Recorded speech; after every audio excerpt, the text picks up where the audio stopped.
Welcome everyone to the show. Ready to get into it. Welcome. Hope everybody's well out here and plenty to talk about. I'm joined by John SCHMEELK. Thanks for joining us, John. What's up, guys? Good to be with you. Good having And you, John. EJ, how we doing? CT, my guy, John SCHMEELK, welcome to Knicks Buzz. Thank you so much for joining us. We really appreciate it. Yeah, man. Season's around the corner. Training camp in a couple of days. It's exciting. Thank you so much. Yep, absolutely. Well, we've got to start with the latest. John, EJ, we saw the interview. Leon Rose spoke today on MSG Networks. Wasn't a surprise. What did you take from the interview, John? Yeah, I mean, you could tell that obviously, Alan Hahn's a good reporter and he asked the questions you'd ask, but Leon Rose is clearly prepared for them, which is, not surprising. It's an MSG thing. That's how it goes. I thought the one thing that I was tracking, and we think we got about 24 minutes in, and the name Julius Randle hadn't been mentioned yet. And I'm like, are they going to make believe he doesn't exist anymore? And then Hahn asked him a question with like 3 minutes to go about Randle. And Leon Rose gave the answer he has to give as someone thinks that he's going to bounce back. So I thought that was interesting that Randle wasn't brought up until the very end. He said what he had to say about RJ Barrett. I think a more honest answer would have been, look, we love RJ, but when you're trying to get a great player, you have to give up great players to get a great player. And I think that would have been the better way for them to kind of talk about that. I did find, and this is somewhat of a different topic, and I decided not to make a snarky comment on Twitter about it because I thought better of it. I didn't want to deal with the blowback from it. But when they did the little RJ, fake press briefing thing, and they put out a photo and they on Twitter and they captioned it family. Well, I never tried to trade my brother and sister away for a better brother and sister. So I think the whole family thing might be a little bit strong there. And look, and that's just not the Knicks. All the teams do that. And that's just the way it goes. I get it. But I thought that was a little funny. But yeah, look, I mean, Leon Rose said what he had to say. He was not going to come out and say that he was disappointed with the offseason. He wasn't going to say, he's worried, he doesn't love the young guys. He said exactly what you thought he was going to say. Nothing I heard tonight changed the way I'm thinking about Rose, Thibodeau, the team, or anything like that. I guess the most interesting thing as I go through it in my head is that, Hahn asked him if there was an edict to play the young players, and Rose kind of laughed and said, no, there's no edict, and Tom Thibodeau makes those decisions. I thought he might have given a stronger answer of like, well, the young guys played well in the last year. They proved themselves, and I think Tom was happy with them. It's still ultimately Tom's decision, but, we are excited to see the young guys play, but we didn't really get that. It was kind of like, yeah, Tom's going to do whatever he wants, and these guys got to earn their playing time. So that to me was a little bit disappointing. Yeah, that was a weird. That's something that stuck out to me as well too. The edict comment, because it seems as if there were a number of reports at the end of last season that there was an edict to play the young players, and all of a sudden there are no edicts. So to me, one thing that stuck out with regards to that comment was how safe is Tom Thibodeau? Because if there aren't any edicts, it kind of seemed as if Leon Rose was kind of pushing the notion that Tom is safe. Tom Thibodeau is safe. And it also seemed to challenge some of the ideas that there might be some discord in the front office, that there might be some portions of the front office that don't necessarily like Tom Thibodeau, like his management style, like his coaching style. In particular, I think we heard a lot of rumors about World Wide West pushing for Tom Thibodeau to be pushed out of the coaching slot. So that particular line with regards to the edict seemed to be very concerning. And it also raises the question, what if the Knicks get off to a rough start? What if they don't start very well? What if Jalen Brunson doesn't really seem like the guy? I think we believe he might be the guy, but what if they do get off to a rough start? It seems as if he might have been suggesting that there's no question that Tom Thibodeau is going to last the season. And so that was also a very interesting point. I'm going to look at it a little bit of a different way. What happens if Rose's whole point here is saying, well, who plays in the roster is Tom Thibodeau's responsibility? So then if things go sour, Leon Rose can easily say to Jim Dolan, well, that's Tom's deal, man. Nothing to do with me. That's Tom's choosing to play these guys. You want to play the young guys, I can bring another coach. I'm cool with that. So that could also be putting the onus on the head coach type of thing. So if things do go poorly, to your point, there's your scapegoat. And I just want to bring up the point about, when he was asked about the front office and the size of the front office and, is that a positive? Is it a negative? He spun it as a positive, of course, but that to me tells me, when you hear reports throughout the season that William Wesley, spoke to James Dolan about the future of Tom Thibodeau. That's just one person's voice. I think Leon Rose is still, we might hear reports throughout the year that this guy is against this or this person is against this, but Leon is still the guy to me making the decision. Yeah, and that to me is fine. I don't mind voices in the room, and then Leon Rose makes a decision. The problem is that those voices in the room can't be telling reporters or leaking what they think if it's not what Leon Rose thinks. So I do like the idea of it being a strength that there's a lot of guys in the room, a lot of guys with voices with different perspective. I think that's a good thing, but you have to make sure from the outside looking in that it's a united front and everyone's pushing in the same direction. And I do think that's very important.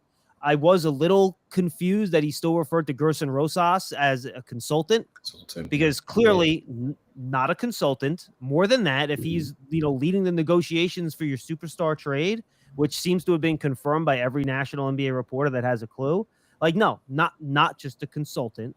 So again, I don't mind all the voices, but there has to be a united front here where you can't have factions of the front office leaking things to different people, with Thibodeau talking to Berman, somebody else talking to Begley, someone else talking to Woj, and then you get different voices out there. That's when it looks chaotic, and that's not a good thing.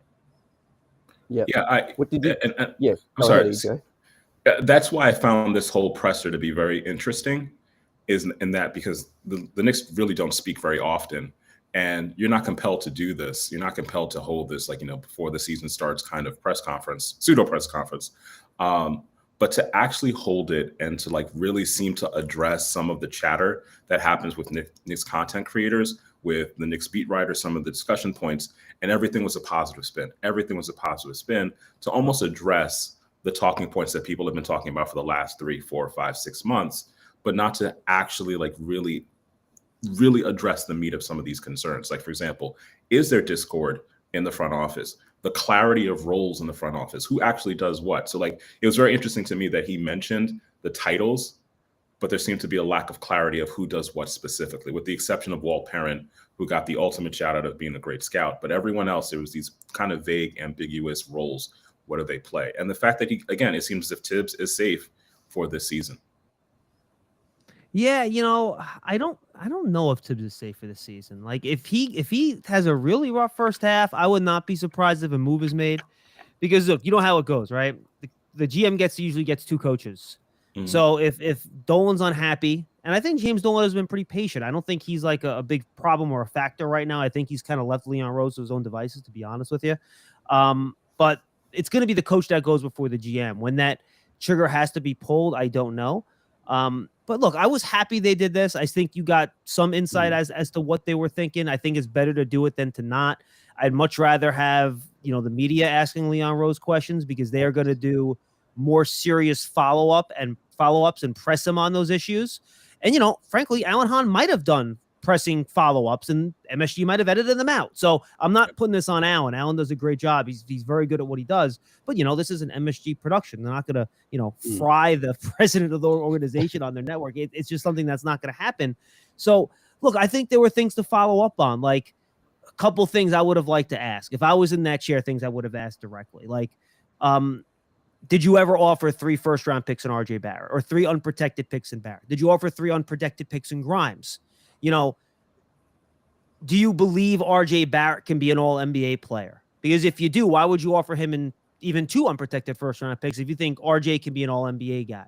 How many superstars do you think you need on your team to compete for a title? Is the reason you pulled back is because you think you need to make another superstar trade?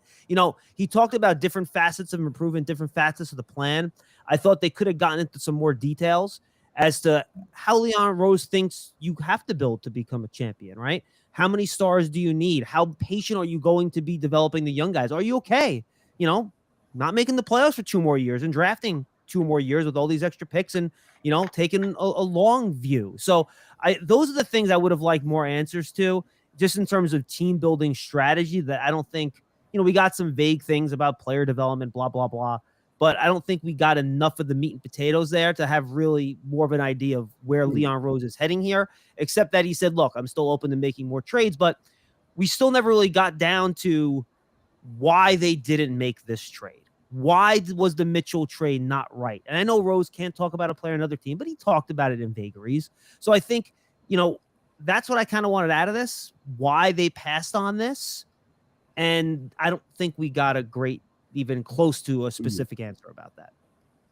Yeah, because it's all good to keep saying you're flush with picks. To me, that's the big thing that stands out over this offseason. These picks are going to come to a head, John. I've been talking about it. What they did on draft night, I'm not mad at it because I know you traded the 11th pick for a surer thing, and we'll get your thoughts on draft night. But yeah, it was interesting that they keep saying they're flush with picks. But like you said, they're going to have to decide when to use them and what player and what circumstance is the right time to use them if this time wasn't the right time. Yeah, and look, there's no way you can roster all those picks. What do you say, 21 picks in the next 3 years? Well, there's 7 years, I think, 7 years, 21 picks. Years, Well, do you know how many rosters are on an NBA team? Like, ain't going to work.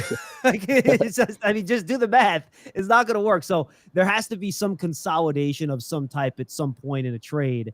Or maybe you're moving up in the draft, right? Maybe this year, if the Knicks finished with the 13th pick or something like that, and they're trying to get to 8th, and they have to overpay, and they have to send 3 of those unprotected first to move up 5 spots or something. Like, I could see something like that happening. So, that's kind of how I look at it. They're going to have to consolidate at some point because, to your point, yeah, the assets are great, but what are you going to turn those assets into?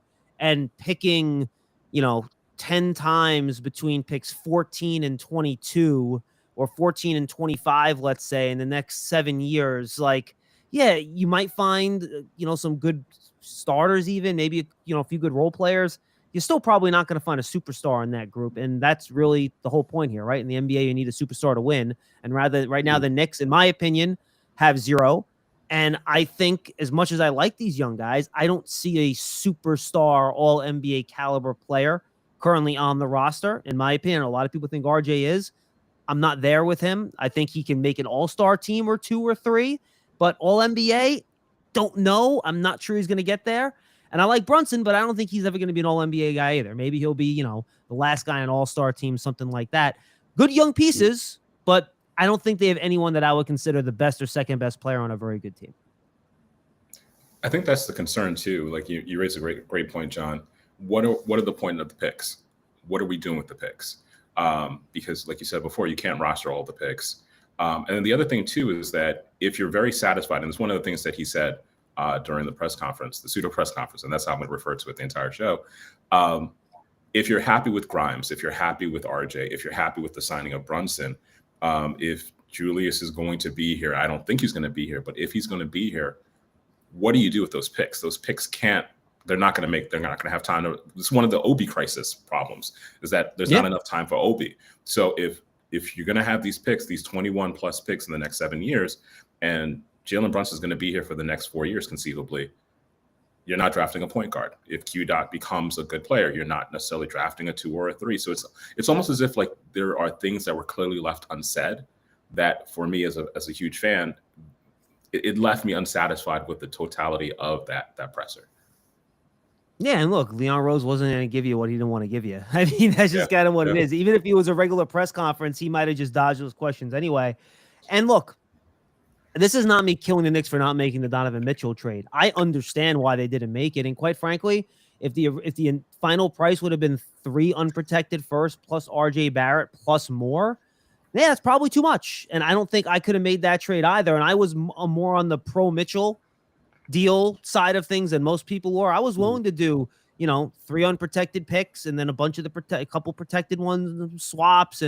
But then I didn't want to give the young guys up. But if you're talking about 3 unprotected first plus your best young player, that was too far for me. I don't think the Knicks they wouldn't have had enough left on the roster and in their asset basket to make that next move, which I still think they would have had to make for that trade to make sense for them. So I get why they didn't do it. I wonder maybe if they made a stronger offer earlier in the process, if they could have preempted that Cavs offer a little bit. I honestly don't think so, because I think Danny Ainge is a stubborn son of a gun, and he wanted what he wanted, and he was going to get it. And that's what I was trying to tell Knicks fans for 3 months. They screamed to me that they were going to somehow get Donovan Mitchell for 2 first and like the Mavs pick in 2025. And I'm like, guys, no. In the way I described it, when you trade for a star in the NBA, the initial ask is for everything. Like, you look at all the superstar trades. Well, how many pick swaps do you have? How many picks do you have? Well, we want everything. And the Knicks just happened to have more than most teams, but that's still what Ainge wanted. He wanted everything, and you have to talk him down from that. And you were never going to talk him down past 3 unprotected first. That was always going to be where you were going to have to go, and it was just a matter of what else you were going to have to give him in addition to those 3 unprotected first. And yeah, I think the price ended up being too high, and I think it was a good trade for the Cavs, right? Because they still have Jared Allen. They still have the guard. Help me out with the name, is blanking on him. Darius Garland. Darius Garland, thank you. And they have the young center they drafted last year. So they still have their 3 young guys, one of which is already an all-star, another of which people are thinking of the all-NBA. So, they have the pieces in place to add Mitchell to for it to make sense to them to trade all those picks. The Knicks weren't in that position yet with where they are in their development process because, frankly, they haven't gotten lucky in the lottery where they moved into the top 3 like all the other teams. Because the Knicks are the Knicks, they don't get lucky. And they haven't found that young star yet to develop on their team unless RJ becomes that guy. So I think it sucked. It was unfortunate, but I totally understand why they didn't do it. And I probably wouldn't have done it at that price either, to be honest with you. Yep. Yeah, completely agree. No arguments here. And I think the book's not closed on Mitchell. My immediate reaction was, 2 years' time, there's no guarantee he re-signs in Cleveland. I honestly feel he'll explore unrestricted free agency because generally, guys, when a player has never been a free agent in their career, he's going to be 26, 27, maybe 28, and never had been a free agent before. He's definitely going to explore unrestricted free agency. So it's a wait and see. But definitely that was the big talking point of the off season for me. But the Jalen Brunson thing, John, your overall thoughts on that signing and what they did on draft night, to get Brunson, because right up until the draft, there was a lot of belief that he would re-sign in Dallas. That did kind of surprise some people how quickly it turned. Remember the reports came out. There was like Brunson's, leaning, Cuban's going to do everything he can to re-sign him. And then it was like a week later, he's a Knick. Yeah, I mean, obviously there are back channels there, right? I think those back channels were utilized. And of course, Leon Rose was asked about the tampering, and he said, oh, of course we didn't tamper. Well, yeah, of course he's going to say he didn't tamper. But, his son's going to talk to his dad, right? Is that tampering? Probably not, but is it tampering? Yeah. So, I mean, it's just kind of the way it goes. There's not much you can do about it. Yeah, and I don't think my guess is that I don't think the Knicks are going to be docked any picks. I don't think they're going to get nailed on this because of that situation. And the only, we've seen it in sign-in trades before where teams get nailed for tampering, but never on usually an outright signing. So I think they might actually get away with not getting docked. Maybe a fine, maybe a second-round pick, maybe, but I don't think so. I like the Brunson deal. Look, he's a very good player. Right now, I think he's right in the middle, like 14th or 15th highest paid point guard in the sport. That's fine. Like that's kind of, I think he's probably a little bit better than that, to be honest with you. As the cap goes up, the deal will look better. It's a descending contract, so the deal will get better as you go along. And he does something that no other Knick on this roster does. He's able to create his own shot and score efficiently. I mean, people love Emmanuel Quickly. His shooting last year, guys, let's be honest, it stunk. His shooting percentages were bad. RJ Barrett is not an efficient player. Jalen Brunson is, and Lord knows Julius Randle's not. Jalen Brunson is. Like, he's a really efficient scorer as a point guard. I don't think he's the best playmaker. I think he's okay. But he's still a guy that can get into the lane, create his own shot for himself, somebody else, and he makes his shots. So I think he's going to be a real valuable player. I think his contract is movable down the road if you have to. And I think given where the Knicks were, it was either spend the money this offseason or it was going to start going away. Once you signed Mitch, once you signed RJ, Quickly and Obi are coming down the road too. Then the money's gone. So you kind of had to use the money this offseason or it was going to be gone. And I think Brunson was easily the best guy in the market for what the Knicks needed and for what players were. So, yeah, I like the Brunson move. And I know Knicks fans didn't like it. And, God forbid I'm the positive one here because people always yell at me because I'm always Mr. Negative and crotchety. But I liked what they did on draft night. And no, they didn't trade they didn't trade their first round pick to get off of Kemba Walker's contract. That's not what they did. They traded their first round pick for 3 conditional protected ones, which I think at least 2 are going to convey. If I had to bet, I think all 3 will. Washington. Detroit's going to be good, and that's going to convey. You're getting Milwaukee's pick, right?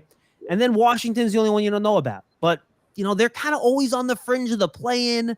I think one of these years, if Bradley Beal, and he just signed that long-term extension there, as long as he's there, they got a shot of that. They got a pretty good shot of that conveying too. So, yeah. So you get those 3 first down the road that's used for trade ammunition. I didn't love any of the players left on the board at that point, and I think we're going to see that, maybe one guy after that's going to become a really good player, but it's hard to predict that. And look, did I love trading this? What was it? 6 second rounders, right? To dump Kemba when all was said and done. I think it was 6, right? It's a lot, but that's why you have second round draft picks, not to make those picks. It's to put in sweeteners to make deals to allow you to make other moves. So I was fine with it. I had no problem with it. I know other fans did, but I got what they were trying to do. But EJ, to your point you made before, now what are you going to do with those picks, right? So the story's not told on the trade yet. John, do you think that the failed pursuit of Donovan Mitchell actually, in the mind of Knicks fans, made the Jalen Brunson signing less significant, less important, less relevant? Do you think that in some ways the fact that we didn't get Donovan Mitchell, it colored the signing of Jalen Brunson? Or will Knicks fans at some point just forget about it? Or will that lingering taste of being this close to getting Donovan Mitchell, will it at some point, will we always look at the Jalen Brunson signing from the frame of Donovan Mitchell, the inability to get Donovan Mitchell? It's a good question. I think now, yes. But I think once you start playing games and you see what Brunson can do, I'm going to say no. I do think there's a really large portion of the fan base that didn't want Mitchell. I think that group's a little crazy, but there was a large portion of the fan base that really didn't want him almost at any price. And I think they underestimated exactly. I mean, Donovan Mitchell was the engine of an offense that ranked in the top 3 in 3 straight years and led the Jazz to the 1 seed in the West 2 years ago. He's an unbelievable offensive player. He's probably, if you want an offense running through a guy, he's easily a top 10 player in the league. Easily. Just offensively, not throwing the defense out, but offensively, that's how good he is. But no, look, Brunson's good. And I think fans are going to get over the Mitchell thing at some point because some other team's going to be bad. And you're going to think, oh, maybe Devin Booker wants to get out of Phoenix. And then they're going to go on to the next guy. But I think they'll enjoy what they have with Brunson because, frankly, the Knicks haven't had a decent point guard. If you want to count Stephon Marbury, I guess that's where you go. If you want to go further back, we're talking Charlie Ward and Chris Child. So you got to go further back. You want to go Derek Harper. So it's been a while. So I think fans will get over it, and I think they'll enjoy Brunson. Yeah, I've got a question for both of you guys. Will this off season be judged by wins and losses this season? Making the play-in, etc. John, and how many wins do you think Jalen Brunson adds on last season? I guess with a healthy Derrick Rose as well. Yeah, it's a good question. I think in a vacuum, those guys both playing probably adds 5 to 7 to 8 wins. Here's the problem, though: we don't live in a vacuum. The Eastern Conference is freaking good. The whole conference got better. Yeah. So the Knicks could be 7 or 8 wins better in a vacuum, but it only turns into 2 wins when they actually play games because the rest of the conference is so good. I mean, I'll be honest, guys. I can list you 8 teams in the Eastern Conference here, and if you want me to go through them, I can. They're not better than the Heat. They're not better than the Celtics. They're not better than the Bucks. They're not better than the Sixers. They're not better than the Raptors. They're not better than the Nets. They're not better than the Cavs. They're not better than the Hawks. I'm at 8 teams there. You want to throw the Bulls in there? That's 9. So then what? You're fighting for one of the last 2 play-in tournament spots? I mean, look, odds are one of those teams is going to have injuries and it's not going to work out, and we're going to sit here and go, oh, well, that team ended up being bad. But then maybe another team rises up that we're not thinking about, right? Maybe it's the Hornets or the Wizards or the Pistons or someone like that. So it's going to be really, really tough. So, yeah, I think wins and losses, that'll be a large portion of the fan base. They'll judge them by that. I'm personally not. And I think the product of this offseason is unfortunate because it's going to put a lot of pressure on these Knicks young players because I think a portion of the fan base, and understandably so, say, well, they could have got Donovan Mitchell. They didn't want to trade these guys. Well, these guys better be really good. And I think there's going to be a lot of pressure on guys like Barrett to become that, all-star caliber player, on Quickly to be more than just a gunner off the bench, on Obi Toppin to be more than just a 12 to 14 minute a game player. Now, some of it's not on the player, some of it's on the coach too to give him the playing time, right? And people are going to want Grimes to be some 35 minute a game starter that's a really good 3-and-D wing that does more than that because, again, I think, and understandably, we wanted these guys and weren't willing to sacrifice and to get Donovan Mitchell. So these guys better damn well be difference makers. So I do think now there's a lot of unfair pressure, to be quite honest with you, on those guys to really make big steps and really step out of that. You got picked in the 20s in the NBA draft. Like, you can't expect too much out of these guys, but I think that's what the expectation is going to be now. And I think that's unfortunate because it's not fair to the kids. Yeah, I mean, I totally agree. I think part of the issue, and John, you hit the nail on the head when you said you can't look at a season in isolation. I would say that you can't look at a few seasons in isolation. Like, if you're a smart front office, you've realized before this offseason, there's not a single move you could make to put yourself into championship contention. There wasn't a single move the Knicks could have made this offseason where all of a sudden they're in the same echelon as the Celtics, same echelon as the Bucks, and that's just even to make it to the Eastern Conference Finals. So I look at it more from the perspective of what are the moves you can make within the next 2 years, 3 years that perhaps places you in a better position. And so, like, this is where everyone talks about 3D chess. What are the moves that the front office, what moves are they making to get ahead? What moves are they making to kind of consider what are going to be the pieces that are available to get into that championship conversation? And I think that's the difficult piece. So evaluate young players just based upon wins and losses in the 2022-2023 season is unfair. It's totally unfair because you still have Giannis in the league. You still have Giannis in that particular conference. You still have Kevin Durant for how long he's going to be there. You still have him in the conference. You still have Jason Tatum. You still have so many superstar. Joel Embiid, without question. They are going to be the preeminent teams of the conference. So to ask Obi Toppin, who just the second half of the season, not even the second half, the last fourth of the season, to really start playing and getting huge minutes to all of a sudden be comparable is unfair. To ask the same from Emmanuel Quickley is unfair. To ask, Quentin Grimes, who had a great summer league, to then become, a player similar to a James Harden or have talents similar to a James Harden is unfair. We kind of have to just use the season as a way of saying, okay, how are we going to pivot into the next few seasons and see player development happen in the next few seasons so that in 2 years, if Donovan Mitchell decides, okay, I'm leaving and I'm walking away from the Cavs, that we're actually an improved team. To me, and I'm going to finish this long point really quickly. No, to me, it's good.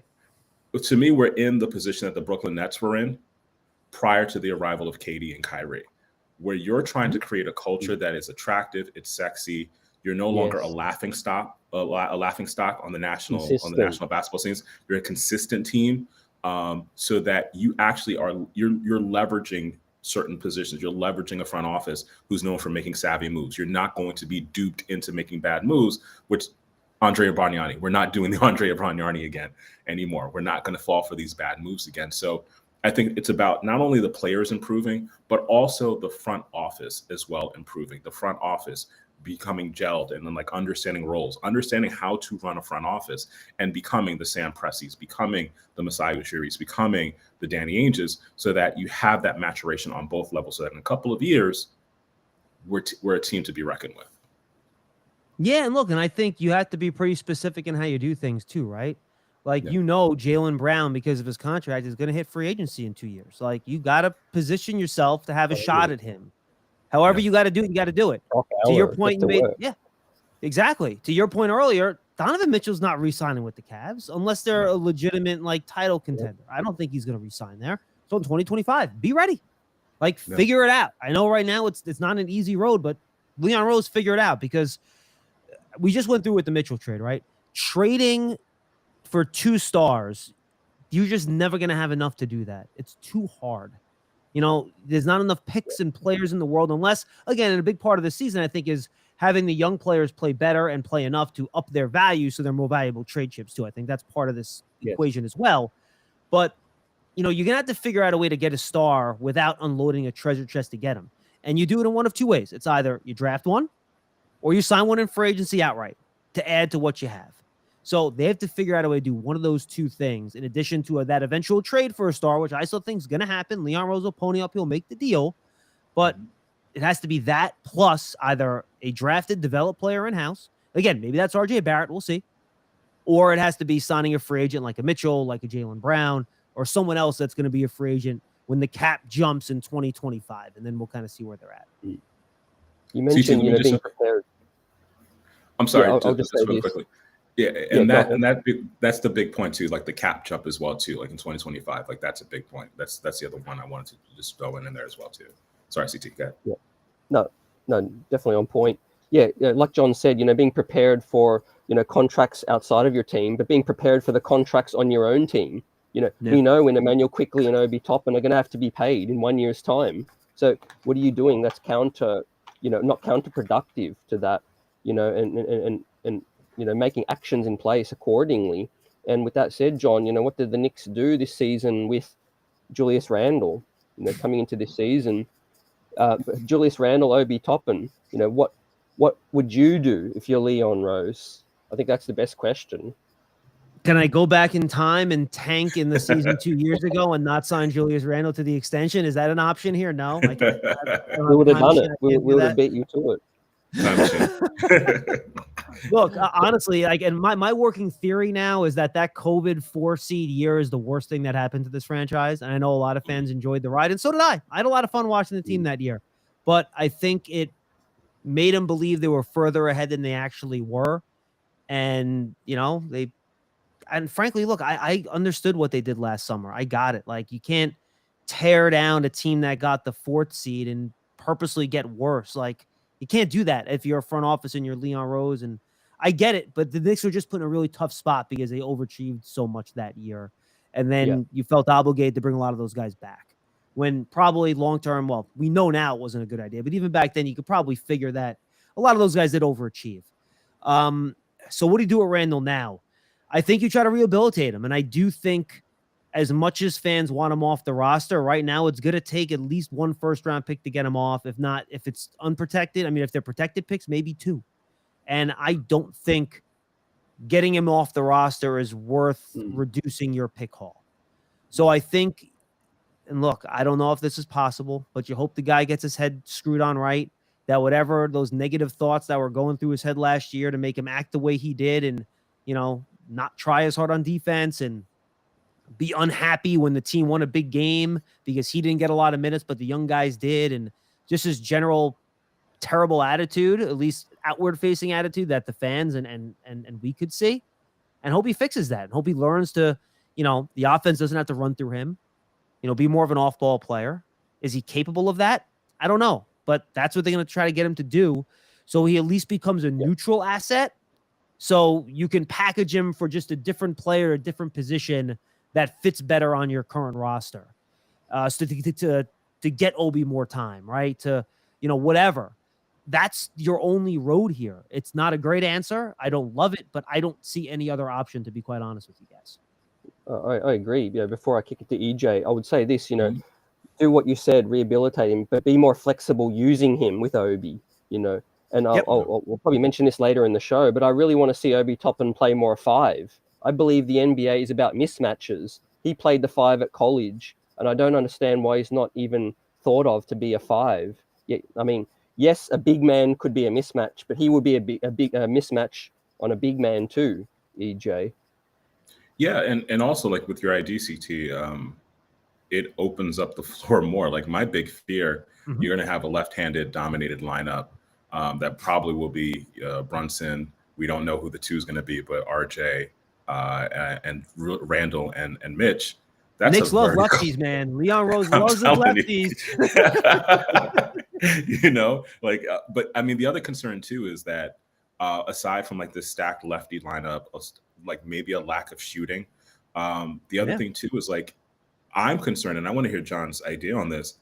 What really led to Julius having it wasn't a bad season, but it was a concerning season. Was it the fact that fans were back in the building? That seems kind of, I don't know what to think of that idea, but was there something that we don't know about? Like, because that to me seems like no one's really fully addressed why last year played out the way it did with Julius, where it almost seemed as if he was ready to leave New York City and to get traded. How did it go from him being the hero of New York City to the villain so quickly? John, yeah, look, I think Yeah, sorry, I didn't mean to interrupt you. I problem. think not having the fans in the seats probably explains the shooting, because I do think we saw during the COVID year when they did the thing at Disney, right? The playoffs the summer before, Yeah. The bubble. Thank you. The shooting did go up, and I do think empty arenas make it easier to shoot. I think you get better depth perception, things like that. You know, and just there's less chaos. It's kind of peaceful in there when you're playing. So I do think the lack of the drop in the 3-point shooting can be partially explained by the fans. That I agree with. But as you guys well know, that was only part of the Julius Randle issue last year. The shooting was part of it, but yeah, he looked like a guy that had something going on off the court we didn't know about that just put him in a bad mood every night. And he showed up to the gym annoyed and angry and not happy. And he just didn't seem locked in with the team, the game plan, the coach as he was the year before. So I agree with you. I don't have an answer, but yeah, you hope that he can come back with a renewed attitude and just be a better teammate, to be quite honest. I think that's a big part of it. Yeah. If I had to guess, my idea is EJ, you know, he signed the contract and he carried this team to the 4th seed, like John said. I think he wanted more shine, you know, in no uncertain terms. You know, the Kemba Walker unveiling and things like that may have had a small part to play. And I think he also wanted the Knicks to retain Reggie Bullock as well. But that's wouldn't surprise me. But that's what's scary is that, you know, if he had an issue with not receiving enough limelight, he received a lot of limelight after that 2020-2021 season. I mean, he had commercials. He didn't have commercials prior to, you know, that breakout season. MSG yelled MVP, you know, once, you know, fans were allowed back into the building. You know, that's like the highest praise you can receive as a Knicks player. You know, when it was to be in MVP like consideration, that not only means that fans respect you, they also have high expectations for you. So that's having high expectations for you, where they're yelling MVP, that's a compliment. That means that there's a portion of this fan base that believes, whether it's true or not, you're actually of that echelon where you can carry a team. So to me, it's like one of those disturbing things that we haven't really gotten clear answers. And, you know, if it's a private thing that took place, it was taking place in the background, that's fine. It's none of our business. But I think that's what's concerning, is that we don't know what it was that led for him to not be fully committed to the team last season. And without knowing what it was, I don't know how I feel about Julius Randle being on this team for this upcoming season. It's kind of concerning, especially because if it were an issue that might be leading to ego, Jalen Brunson just got this huge fat contract. RJ just got this extension where it's kind of clear he's becoming this, if not already, the center of the team. So what will that do if Julius's ego is already fragile? That's what's really concerning. Yeah, and I saw one of the messages in the chat, by the way, and people have said, "Oh, you get Julius a point guard, he'll be fine." Julius doesn't play off other guys. I mean, he can. He did when he was in New Orleans with the Pelicans, when he was a role man and things like that. But since he's been with the Knicks, I think the guy in the chat made the right point. He wants to catch the ball in the high mid post to 18 feet away and go 1-on-1. That's what he has to get out of his head. Like, with this roster now and the balanced scoring you could have, that's not his job anymore. And I think that's kind of what he has to figure out. And hopefully Tom Thibodeau can kind of pound that into him, and Leon Rose and Worldwide West, and they all talk to him about it in the offseason. So he'll be ready to play the right way to make the team as good as it can be this season. We need the New Orleans Pelicans, Julius, this year, I think, for those that follow that closely. And I think let's not discount Jalen Brunson. You know, he's got to respect Jalen Brunson for what his body of work. You know, Julius is from Dallas, so he knows what Jalen did. He was in the playoffs, actually. He was courtside when Jalen was having that breakout playoff series. So I think Jalen Brunson's going to have a calming influence in the locker room as well. Another guy that, you know, has the ball in his hands. And let's see. You know, let's see with Julius. But of course, John, got to get your thoughts on RJ Barrett, you know, signing that extension now. Is he under more pressure, do you feel, in his 4th year? Is he under no pressure? You know, in terms of RJ's future with this team, yes, he was in the trade talks. I sort of feel like there's no consensus on RJ in the front office, but I think they're also comfortable to keep him as a building block as well. Yeah, I agree. Look, I agree. I think Ian Begley's done this reporting, and Ian was all over the Mitchell stuff. So I think you believe what he says. I believe there are some people in the Knicks front office that think RJ is going to be a superstar, and I think there are people in the front office that probably think he's not. And maybe he's a fringe all-star. And I get why you would see it both ways. RJ is such a good worker, and he's such a great kid that you think he can get to whatever heights he wants. But I do think there are athletic limitations there, and obviously right now shooting limitations, or the shooting with practice reps theoretically can get better. Where I think he's got a long way to go in terms of efficiency, which is really the name of the game in the NBA. I did think it was a little disingenuous and not helpful, by the way, for Leon Rose to compare RJ Barrett in that interview, and you guys just rang this in my head. He compares him to LeBron James, Kevin Durant. Who are the other two players he had in there? I'm trying to remember. But it was like, dude, like, I don't care how many. Yeah, Tatum, I think, was in there. I'm like, dude, I don't care how many total points the guy has, all right? Like, no, he like, by any standard, RJ Barrett's first 3 years are not Kevin Durant's. They're not LeBron James. Like, just stop. Like, that's not helping. To your question with the pressure. Yeah, pressure. Like, that's a lot of pressure now. Like, Randle got more pressure because he signed that long-term deal. That's what happens in New York. It's not fair because players don't get better because they sign big contracts. They're still the same dude. But the way people react to it is that, oh, now you make money. Well, now we expect more. And I think people will expect more from RJ. And I do think there's going to be a lot of pressure on him. And luckily, I think he has the type of personality and the will to not let that bother him. So I don't think it's going to be an issue. But yeah, I think fans are going to be expecting a lot more from RJ Barrett. Absolutely. And I also think too, it's the, the Knicks, like you look at it, there are a number of factors that kind of collide, that compound one another. So RJ will always be linked to being the third pick in that draft and always being compared relative to Zion and Ja Morant, and especially Ja Morant. And that's the thing, like, we got that third pick. Everyone had the hopes we were going to get that first pick and have Kevin Durant, have Kyrie, and have Zion. But because we landed in the third position, we ended up with RJ. And I think that's the other thing that will always color people's perception of him, is that he has to be at least on par with Zion and Ja Morant. Even though, and John, this was a hot take I came up with a couple of weeks ago. I'd like to hear your thoughts on this. If you were the Knicks, would you rather have Zion or RJ? Oh, Zion. It's not even close. Even with the health conditions, or even the worries about the health? Yeah, I just think Zion has I think Zion just has that high upside that, if he's healthy, he can be a top 10 player in the league.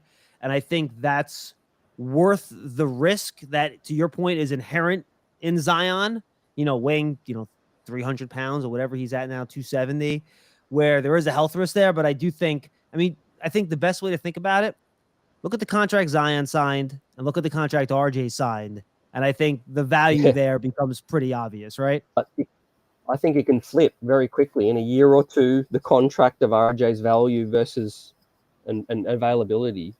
Oh, absolutely. Well. Yeah. You look, in 3 years from now, we might say the RJ contract's a better value. Like, there's no question that's possible. I like the contract that Knicks signed RJ too. I think it's fair. It's going to age well. We talked about the rising cap in 2 or 3 years. That's going to be a really probably below market value contract at around $27 million a year, right? Without the incentives. So yeah, I think it's a good contract, and yeah, it could be a better value contract than Zion, but I'm always one to shoot for upside. So I would then roll the dice on him staying healthy and hoping that the injuries don't derail the career. But as we all know, if the Knicks do get Zion, the injuries are going to derail his career, because that's what happens to the Knicks. Absolutely. Put both of you on the spot, and just while we're on this topic, who will be the breakout player this year for the New York Knicks? I think it's Grimes. He's the guy that I feel best about getting the most playing time. So that's why I'm going to go Grimes. I think he's going to start. I think he's going to get 30 minutes a game. And I can't say that about Toppin or Quickly. And to your point, based on Begley's report, or just the fact that he was out of trade negotiations, or? Yeah, I think it felt like, quite frankly, the Knicks were more willing to trade RJ Barrett than they were Quentin Grimes. The way you read the reports, it seemed like Grimes is the guy they didn't want to move. And he does two things that Tom Thibodeau likes. He shoots it and he plays defense. And those are two things that Tom Thibodeau likes. So I think, and there's a spot for him, right? Evan Fournier, I mean, Evan Fournier is not a Tom Thibodeau guy. So that's an easy spot for him to slide into. If you want, by the way, if you want Obi Toppin to play center, I suggest you find something valuable to Tom Thibodeau you can hold hostage, and maybe you can convince him that way to get Toppin to play center. Man. Because otherwise his defensive rebounding, I think that's you can't find 5 or 6 minutes together just to change the pace of the game. I mean, it's dude, going to trust turn me. the game on the head. I'm with you. I want them to do it. Unfortunately, I just don't think Thibodeau's going to. I think he worries about Obi's defensive rebounding, and quite frankly, and now the Derrick Rose hive is going to come after me too, which is they do not like me. Tread carefully. Yeah, very carefully. And Leon Rose talked about it at the presser today too. I mean, I get it. When Derrick Rose is healthy, he's good. Is it in the long-term interest of the franchise to play Derrick Rose over Emmanuel quickly? No. Is it? It's not, in my opinion, at least. That goes back to what the Knicks are trying to do. They're trying to win games this season, because I was actually going to bring up this point, John. This Leon Rose interview tonight, notice how much time he spent talking about Derrick Rose, how much we missed him, how much he's a focal point, how much he's our leader. I mean, is that someone you want to be talking about who's, maybe in the last years of their career? Like, should we be relying on a guy that much? Hey, we talked about rehabilitating Julius Randle, right? I want to rehabilitate Derrick Rose to the point you can get a first for him at the trade deadline, and then you play quickly the rest of the year. Now, I'm like 98% sure that's not what the Knicks front office is thinking, but that's what I would be thinking, because I want to make room for Quickly, who frankly looked pretty darn good the last 2 months of the year. Now, do I think he's some starting all-star point guard? No, but I think he can be a solid starter in the NBA. Let the man play.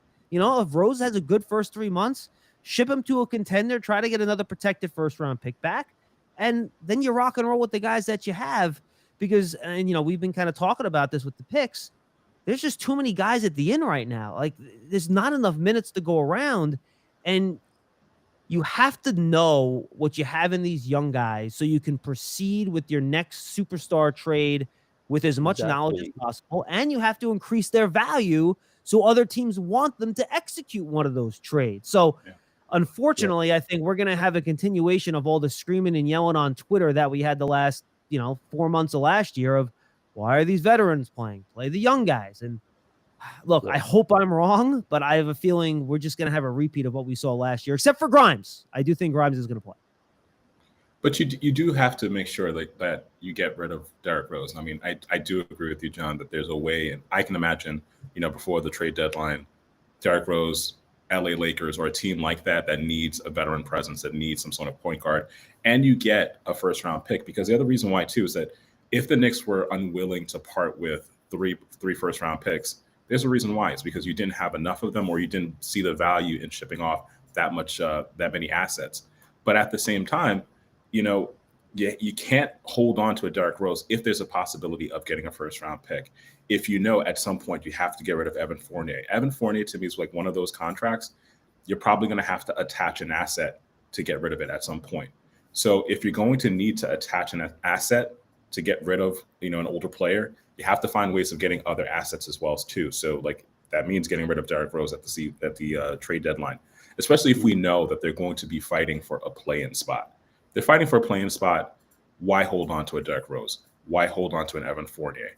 I don't know if they'll be in a position to be able to trade Julius Randle without sacrificing several assets. But if you have the possibilities of getting rid of certain players with minimal asset damage or acquiring assets, you just have to do it. Well, here's a question for you guys. I'm sorry, John. CT, real quick. I want to ask you guys a question real fast. Do you think the Lakers, and I don't think the Knicks would offer this because I think they value Derrick Rose too much, could you get one of those Lakers first-round picks if you traded them Rose, Reddish, and Fournier?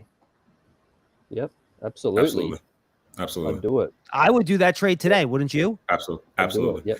You have to do it. I mean, go ahead, CT. Yeah, that ties in with what I was about to say. Do you remember a player by the name of Marcus Morris Sr. and what that got us? Mm-hmm. What that got us back? Now, didn't it get us back a player that we're talking about might be a starting player now? Yeah, I think that was Quickly, right, from the Morris deal, or was that Grimes from the Morris deal? Yep. I think it was Quickly, right? Quickly, I think. Yeah. And also, teams operate with different values. The Lakers, because of LeBron, they're willing to make moves that might work in the benefit of the Knicks. So if you have an opportunity to offload an Evan Fournier, if you have an opportunity to decide finally what is Cam Reddish on this roster, and you're going to get assets in return, you do it. There's no ifs, ands, or buts about it. Yep. And what is one move that the Knicks must make this season, John? Look, I would love to move Julius Randle. I don't think it's realistic at this point. But if they can rehabilitate him and then move him with not having to attach assets to him, I think that's your answer. And I think Derrick Rose is the second one, because I think that opens up spots for Quickly and Toppin. And I think I'll just repeat myself real quick. Like, that's what you need to do. You need to get him more playing time, find out what you have. And if you have a lot, then that opens up all sorts of possibilities for you. I don't think most Knicks fans believe Toppin's going to be the 25-point-a-game guy that he was the last 5 games last year. I think, he shot something like 50% from 3 in those games. That's not going to happen. But he certainly can be more productive and better than that 12-minute-a-game guy that was there for the first 60 games, right? So, look, I think those are the 2 moves, right? You got to ship off Randle. You got to ship off Derrick Rose at some point. And then I think you go from there. And you, for better or worse, play the young guys. If you're bad, you get a better pick, so be it. If you're good and the guys show that they can play and you win more games, that's a good thing too. So you really can't lose. Yep. And EJ, I'll just throw in this with Fournier and Cam Reddish. Would you guys be okay with keeping those 2 around? I think one of the 2 have to go, and I think it has to be Fournier. I think this is rather an incomplete roster. Evan Fournier, to me, is the kind of player that does well on a playoff team where roles are already defined. He slots in as a great, perhaps off the bench shooter. He slots in as a 2 or a 3 for a playoff team that already has good defense around it. He's not the player that we need now, because we're not going to be really fighting for playoff contention. We might be fighting for a play-in. So it's kind of like he's a mismatch. He's not on the timeline of where the Knicks are going to be for this season and perhaps next season. So why do you hold on to him? So whereas you can make the argument with Cam, there might be more room for Cam. Cam makes more sense timeline-wise. Does he make more sense in terms of contract? That might be a different question. But in terms of timeline, he makes more sense than Evan Fournier. I think Fournier is a better fit, though, right now, because they do need shooting. Your point before, the starting lineup lacks spacing, right? And Fournier, for all his faults, he spaces the floor. He's a great shooter. And I do see an easier path for playing time for Fournier than I do for Reddish, who, quite frankly, when he played last year, did not play very well. I mean, he just wasn't that great when he played. So, yeah, I agree. Reddish's age makes him more valuable for the future. But you have to pay him after this year, to your other point. So I think that's tough. I think if you find a team that'll give you something for Reddish at some point, I think you take it. And maybe that's the piece you attach to a Fournier to move him. Maybe they're a package. Who knows? So I think all the players we just talked about will be players that Leon Rose will be gauging the market on in earnest for the next 4 or 5 months until we get to February and the trade deadline. Yeah. And that's my concern too. Yeah. The deadline, I hope that he's actually active this deadline as opposed to past deadlines, in terms of making sure to be sellers as opposed to, this one move that he makes like a month before or 3 weeks before. And then all of a sudden it's like crickets. So that's my other hope as well, too. Yeah. And in terms of a bold prediction, John, EJ, give us one bold prediction this season you could see happening that's a bit left of field, and a safe bet. You go first, EJ. I got to think.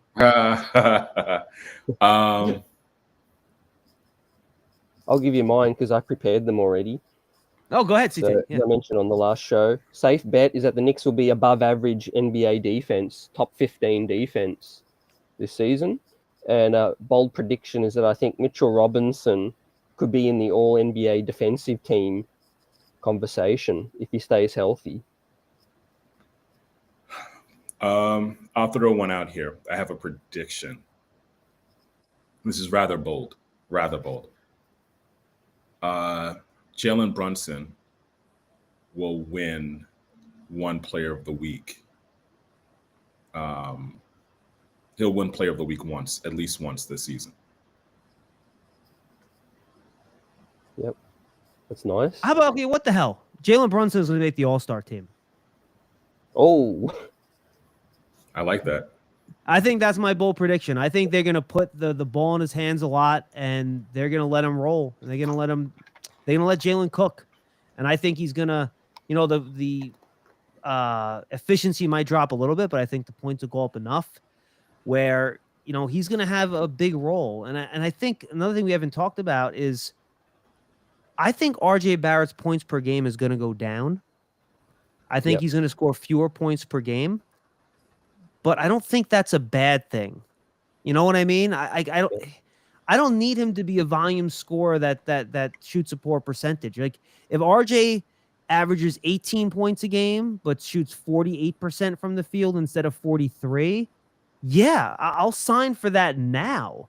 So that I think with Randle's continued presence and the addition of Brunson, and I think Grimes' bigger role, I think RJ's usage drops. I think his points per game drops, but I think he becomes more efficient because his shot selection improves.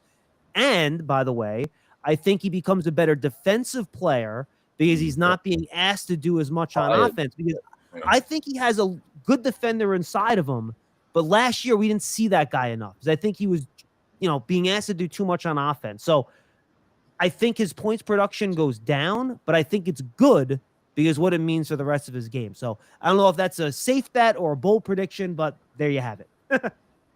Well, yeah, I think his efficiency goes up because he gets better, easier looks. You know, he's got someone generating the offense that's handling the rock. He can be a secondary action ball handler now.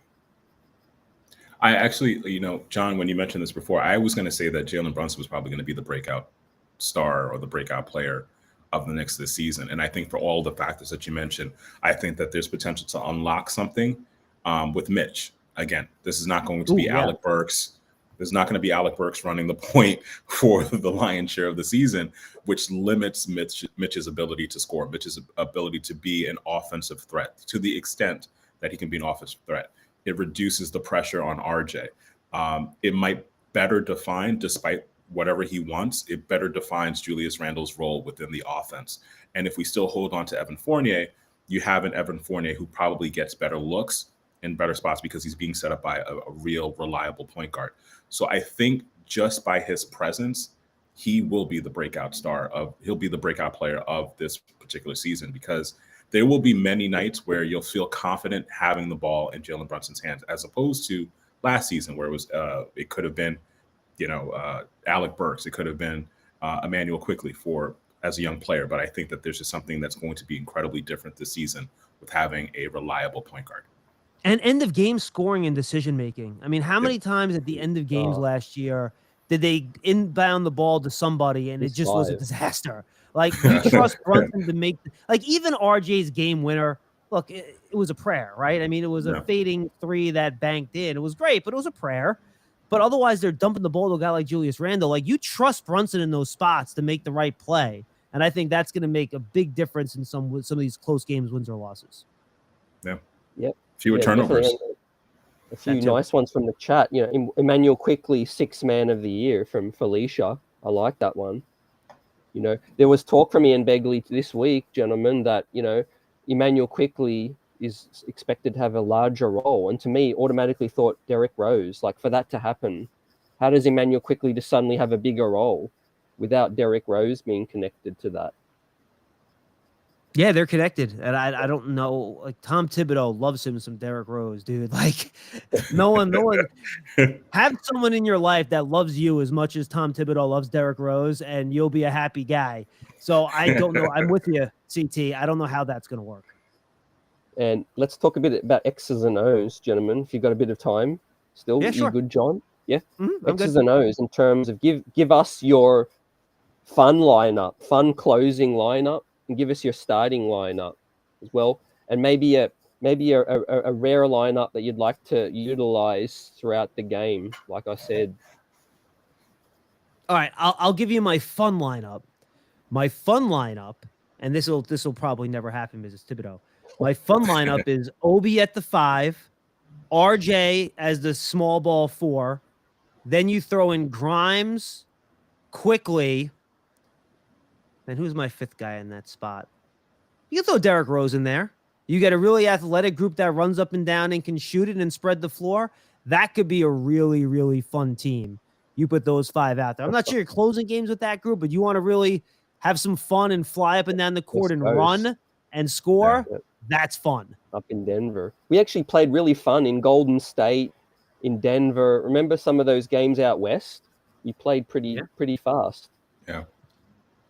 I guess it's my turn. My fun lineup is Brunson.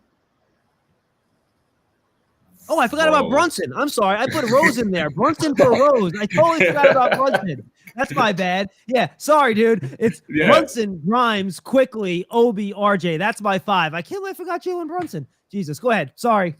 No problem. I'm going to steal a part of CT's. Brunson, Rose, Fournier, RJ, Obi. Kind of mimicking 2014, 2015. You know, your Fournier kind of serving as your Steve Novak. Jalen Brunson pushing the pace, having 2 options of 2 guards, and I'm stealing CT's lineup. Sorry, my friend. Where you have 2 options who can push the ball, who can also penetrate, and always having this lob inside-out threat in Obi, for whatever his shooting percentage might be for this season, but having that potential inside-out threat. So that's my fun lineup. Okay, I'll throw one, which is Obi at the 5, Cam, RJ, quickly Brunson. A youthful team that you could grow with for 5 years or so, and a closing lineup. This is not going to happen. Definitely not going to happen. It's super small, but Brunson, Rose, quickly, RJ, and Hartenstein. Yeah, I think realistic lineup that I think Thibodeau could use, but it's also fun, and I think can be good at the end of games. I think Hartenstein's is a good one, CT, because I think he gives you a little bit offensively that maybe the other guys don't. So let's slide him there at the 5. And you know what? If you have Hartenstein there, I can live with, and again, I'm trying to be realistic here. So we'll slide in Randle at the 4, and we'll live with that. Brunson's your point guard. And then I think you have RJ and Grimes. And I think that's a realistic team where everyone can shoot and pass. They can move the ball a little bit. And I think that is a realistic but fun Thibodeau potential closing 5 right there. I think that's possible. Yep. That's nice. Yep. In terms of being realistic. Yep. Absolutely. Well, yeah, let's also look at the East, gentlemen. You know, we touched on it briefly, but you know, John, you rattled off all those teams. But I do want to say this: each season has a mind of its own. Teams that we think are going to be really good, there's always 1 or 2 of them that aren't as good. It was Atlanta last season. To me, I think it's the Bulls. We already see the injury, and I said this before, Lonzo. You know, the news came out, and I say this with trepidation, but the Miami Heat. I think there's some things going on. Jimmy Butler is getting older. What do you think about the Heat regressing? I don't think that's going to happen yet. I see what you're seeing, and I don't disagree with it, but I don't think the drop-off happens this year. I think it probably happens next year. I think Jimmy has enough left in the tank. I think there's another level for Bam Adebayo for him to get to. Tyler Hero's fine. I'm not a huge Hero guy. I don't hate Tyler Hero. He's fine. Obviously, Lowry's a little over the hill. But, you know, I don't think that they're going to fall out of the top 4 or 5 in the East. I think they're going to stick in that area. But do I think they're going to have the best record in the Eastern Conference again? No, I do not. Yep, that's fair. Definitely. Lowry's aging. I have to ask, what are your thoughts on the Brooklyn Nets?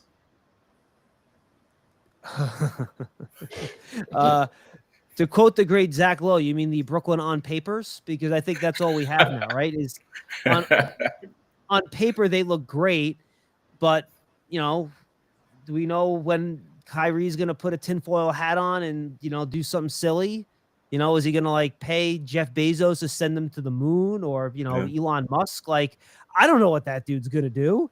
But as long as Kevin Durant's on the team, they're going to be good. And if Ben Simmons plays, I think he's actually kind of a perfect complement to Kevin Durant, to be quite honest with you. But is he going to play? Does he want to play? How's his back? I don't know. So yeah, they're more talented than the Knicks, but could I see a scenario where the Nets completely implode and they're awful? Yeah, I think that's also possible. And I agree with you too. CT, I think the Bulls are the team that in that group that are bound to regress a little bit. You know, DeMar DeRozan last year played out of his head. Phenomenal. I can't imagine he's going to be that good again. Like his year last year reminds me of the Julius Randle year 2 years ago, right? Where you're just like, can that dude really do that again? I don't know. So yes, I think of the group you talked about, I think the Bulls have the best chance of being a team that Knicks can kind of jump over. Yeah, and if you look at their numbers, when Lonzo was hurt, their record spiraled down. You know, Caruso's going to have to be that perimeter defender that, you know, contains guys each and every night. So, yeah, that's fascinating. A question, a super chat from Luke. Appreciate you. Gentlemen, what's your best five-man lineup of the Knicks from any era? That was actually a question. Right, I'll give you one. I'm definitely not going first. All right, here we go. My favorite five-man lineup was the 97 Knicks before they had the PJ Brown fight with Charlie Ward that ruined their season. And they were rolling out Childs, Houston, LJ, Oakley, Ewing. And that was a really good lineup. And if they wanted to go small, they could put Starks and Houston out there at the same time, shift LJ to the 4 with pre-wrist injury, Patrick at the 5. I was actually just going back and forth with Rob Mahoney on Twitter about that earlier today. I honestly think if that fight with the Heat doesn't happen, they can give that Bulls team a real run for that money that year. And it still annoys me that they got all those suspensions in that series. That team was so good. And the next year, Andrew Lang pushed Ewing down. He broke his wrist and he was never the same. Yeah. And that was like their one shot of having all those guys on the same roster. And PJ freaking Brown ruined the whole thing. And then David Stern didn't help either. And also the way that they handed out those suspensions, I think it was like an alphabetical order. Alphabetical. Like, what? What? Like, how do you do that? How do you just hand out? Game 6, for the fans that don't know, that game 6 at home, there was no Ewing, there was no Starks. And no, I'm sorry, there was no Ewing, there was no Houston. And I think Childs was the third guy that didn't play. And then in game 7, there was no Starks, and there was what other guy missing? I think LJ got suspended, I think, right? I think there was no LJ and Starks in game 7. So, and then obviously Ward was suspended for both games. So, just brutal. Absolutely brutal. Yeah. Well, it's been fabulous. Yeah. And I can't let you get out of here without a wins projection, John. What's your projection? And you can give a range. You know, you don't have to give an exact number.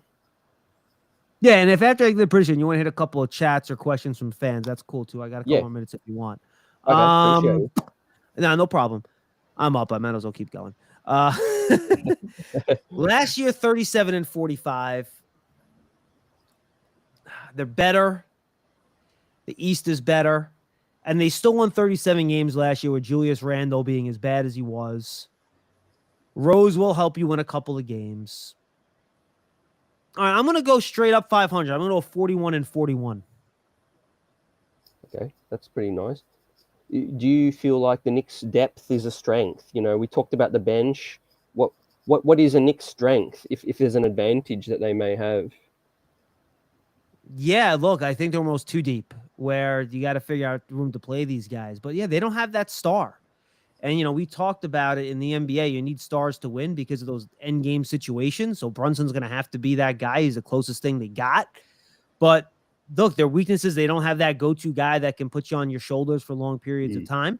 That's going to be their Achilles heel all year, which is why you try to make a trade like that for Donovan Mitchell, because he's a guy that can do that for long periods. But yeah, I think just their depth. And I think the other thing I like too is that this team can play in a lot of different ways depending on who they play. Yeah. They can play a slow, grind it out, kill you in the paint, attack the rim way, or they can just throw out a lineup with 3 or 4 shooters and just bomb away on you. They can play slow, they can play fast, and that goes to the depth. It's not just the number of players they have, but the different type of players that can play different styles. Yeah, completely agree. In terms of like, I think it's going to be chemistry for me, familiarity, John, EJ. But what do you think, EJ? But yeah, I think Tom Thibodeau schemes and things. Most of this roster has been with Thibodeau for 2 years, so that's why my safe bet was above league average D, because if we don't have D on our side, then I think Tom Thibodeau is probably going to be gone quicker than we think. I definitely think that there are a few factors that push certain individuals to have more of a motivation. Tibbs, I think he knows that he's probably coaching for his job in some way, shape, or form, because those rumors at the end of last season will motivate him. He's going to be playing certain players, huge numbers this season. I think Julius Randle, he's going to be motivated to, if he's driven by ego, if he's driven by like what really his success from 2020 to 2021, he's going to have something to prove. I think RJ has something to prove. I think Jalen Brunson has something to prove this season. So when you mix all of these factors in, Obi getting a taste of being, a star in New York, that last few runs in the last quarter of the season. And I do think that the defense will be the defense. And there's also been the second year for some of these players. Some of these players, the third year in Tibbs' scheme. I think that there's a possibility of them being about 42-40 or 43-39, close to that 500. And I think it also is about the breaks in the other teams. Like I do foresee like the Hornets might fall apart. Chicago might fall apart. Atlanta's one of those teams. I don't know what to make of it because there were such high expectations for it last season. So I do see there being the possibility of getting some wins there. And again, I think the biggest difference is you have a starting point guard who's going to be healthy, who's going to be a relatively young player, which means that you can play them extra minutes that Tibbs likes to play his players. So that's going to be a huge factor, knowing who's going to be that starting point guard at the end of a game. Yep. Great points, gentlemen. And I want to hit you with this as well. We haven't talked about the assistant coaches a lot. Dice, had the summer league team for the second straight year. We bring in Rick Brunson, which you two probably know more about him than me. And I want to get John's thoughts on that. And then Johnny Bryant is here. So there's a couple of non-Tom Thibodeau guys and then another close Tom Thibodeau guy. Can they fill the void that Woodson and Kenny Payne have left? Yeah, look, I think so. I think it's really tough for us on the outside looking to judge assistant coaches and what they do. We just see the results and what it looks like they're saying on the bench and stuff. So I hesitate to really judge that because we don't see it. We're just going based on kind of what we read and what we think about these guys. But yeah, look, I think the assistant coaching staff is still strong. Rick Brunson has some stuff in his past that's not great. But you think he's a good coach. If he helped you get Jalen here, okay, fantastic. And I think you hope Johnny Bryant's the heir apparent, right? Everything you hear about him, he's been getting interviews for other head coaching positions. I think that's a good sign, whether it's in college and things like that. But look, you just don't know about it. And I've seen this in the NFL where they cover the Giants and you hire these coordinators and stuff. You think they're going to be great, and then once they're in the big chair, it's a much different job. It's a much different set of responsibilities. So I think for the assistants, you kind of just have to wait and see, and you hope they work out. But it's just tough for us to know exactly what these guys do and how good they are at what they do from the outside looking in. Yeah, definitely. And I'll throw some rapid fire questions at both of you from the chat. One is 41. Is that good enough to make the play in? And do you see us using 3 guard lineups off the bench? Well, 41 would not have gotten you in the play-in last year. The Hornets were the 10th seed and they went 43-39. So I think the East is better. So I would say no, that will not get you in the play-in. And that's not the worst thing in the world. It's not the worst thing in the world. It is not.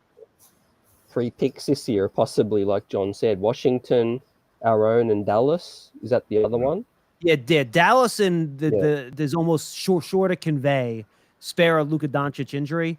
So you're looking at Dallas's pick, the Knicks pick, and then the other one. I mean, I guess there's a chance the Wizards. I think the Wizards is top 14 protected, if I'm not mistaken, this year. So if they do get out of that play-in tournament, that will convey this year. So that would be the other potential pick with Washington. And then I think Denver is something like Detroit is like top 20 or 21. So I think the odds of that getting over this year is probably slim. Yeah. And, we don't have to dive into it too much, but I want to get your thoughts on Boston and the Ime Udoka, situation. It's taken this long. It hasn't been brought up. Yeah, look, it's bad. I mean, you don't know the details of it, but obviously a guy that's high on the food chain having an affair with an employee that odds are is not as high in the food chain as them. There are inherent problems with that. And you understand why you make that, you suspend them the way you do, indefinite, like, does he have to do something now in the next year so he gets reinstated? We don't know about that. So, yeah, look, it's bad. It's not good. I mean, it can't help the Celtics. We saw he was a very good coach last year. The guy that they're going to put in for him, Mazzola, what's his name again? I can't remember. Yeah, Mazzola, I think. Yeah, Mazzola, right? So, yeah. I mean, I don't know if that guy's a good coach or not. I don't think anybody does. So he's younger than Al Horford. Oh, is he really? Wow. He's 34 and Al Horford is 36. Jeez. Oh, that's great. I had no idea. And they're thinking about signing Melo too, so he'll be younger than Melo. Yeah, so look, I mean, it's not good for them, obviously, but they're so talented and they have veteran leaders in that team. I think they'll be fine, to be honest with you. Yeah. Yeah. And looking at the Knicks, the Knicks offense last season, it was a stain to many people's eyes. Is there a particular way you'd like to see the Knicks play on offense, or a couple of wrinkles that you would like to see with this new personnel? Like just something that might have you excited or intrigued to see? More Jalen Brunson and less Julius Randle. I think that's kind of what you're looking at here in terms of who has the ball. A point guard that can actually do some lobs to guys like Mitchell Robinson. And I think you got to run more. Like, you have young guys that want to push the basketball, push the ball more, get some easy baskets, get some open threes for Fournier in transition. Like, all those things. Just take advantage of some of the young athletes you have on this team. And to your point, CT, you said the depth is a strength, right? Well, then play the guys less minutes at a time, run more, and then do rapid fire substitutions. Again, I know this is all anathema to Tom Thibodeau doesn't want to do any of this stuff, but I think those are things you can do to try to get the most out of the roster. Yeah, absolutely. And I want to say the corner three. We have a lot of guys that aren't the best 3-point shooters, but a lot of players shoot really well corner three. Like, that's the most efficient shot in 3-point shot, gentlemen. I think there's stats where RJ was pretty clutch corner three. Brunson, I think he was over 40% from there. Yeah. Mm-hmm. If you've watched enough Knicks games, you've heard Clyde say it's the shortest distance to the 3-point area. So yeah, definitely. Well, it's been amazing having you on, John, and talking Knicks, and look forward to this season. It's going to be good, regardless. A lot of talking points, and where can everyone follow you, John? Yeah, follow me on Twitter at SCHMEELK. I'll spell it because it's painful. SCHMEELK. Right now, I'm just throwing my 2 cents out there. I'm not really doing anything Knick-wise. If there are Giant fans out there, you can find my coverage of the Giants on Giants.com.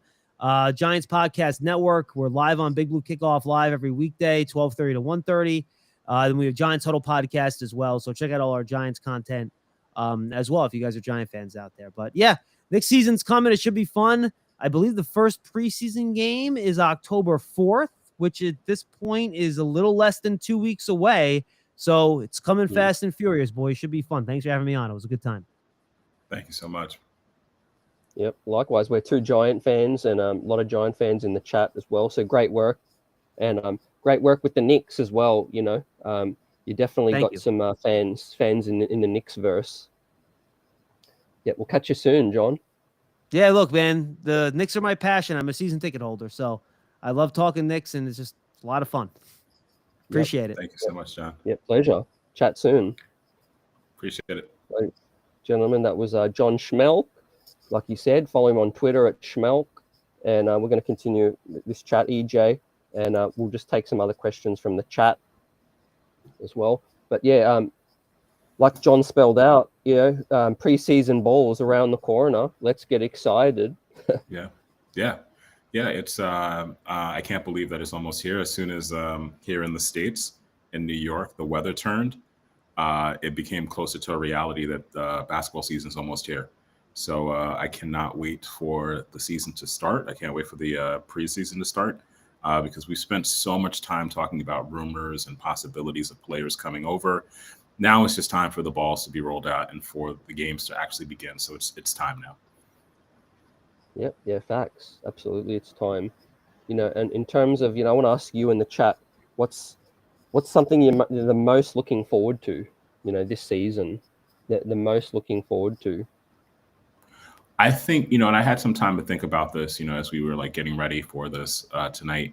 I'm really excited about Jalen Brunson. I'm really excited about the dimensions and the variables he's going to bring to the team. I can picture several games where people are going to be shouting his name. I can picture like his jersey being a hot jersey that everyone was going to buy because of just the excitement of having a bona fide starting point guard.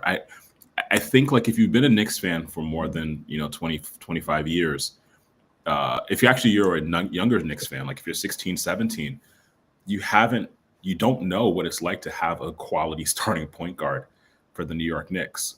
We haven't had one in that long.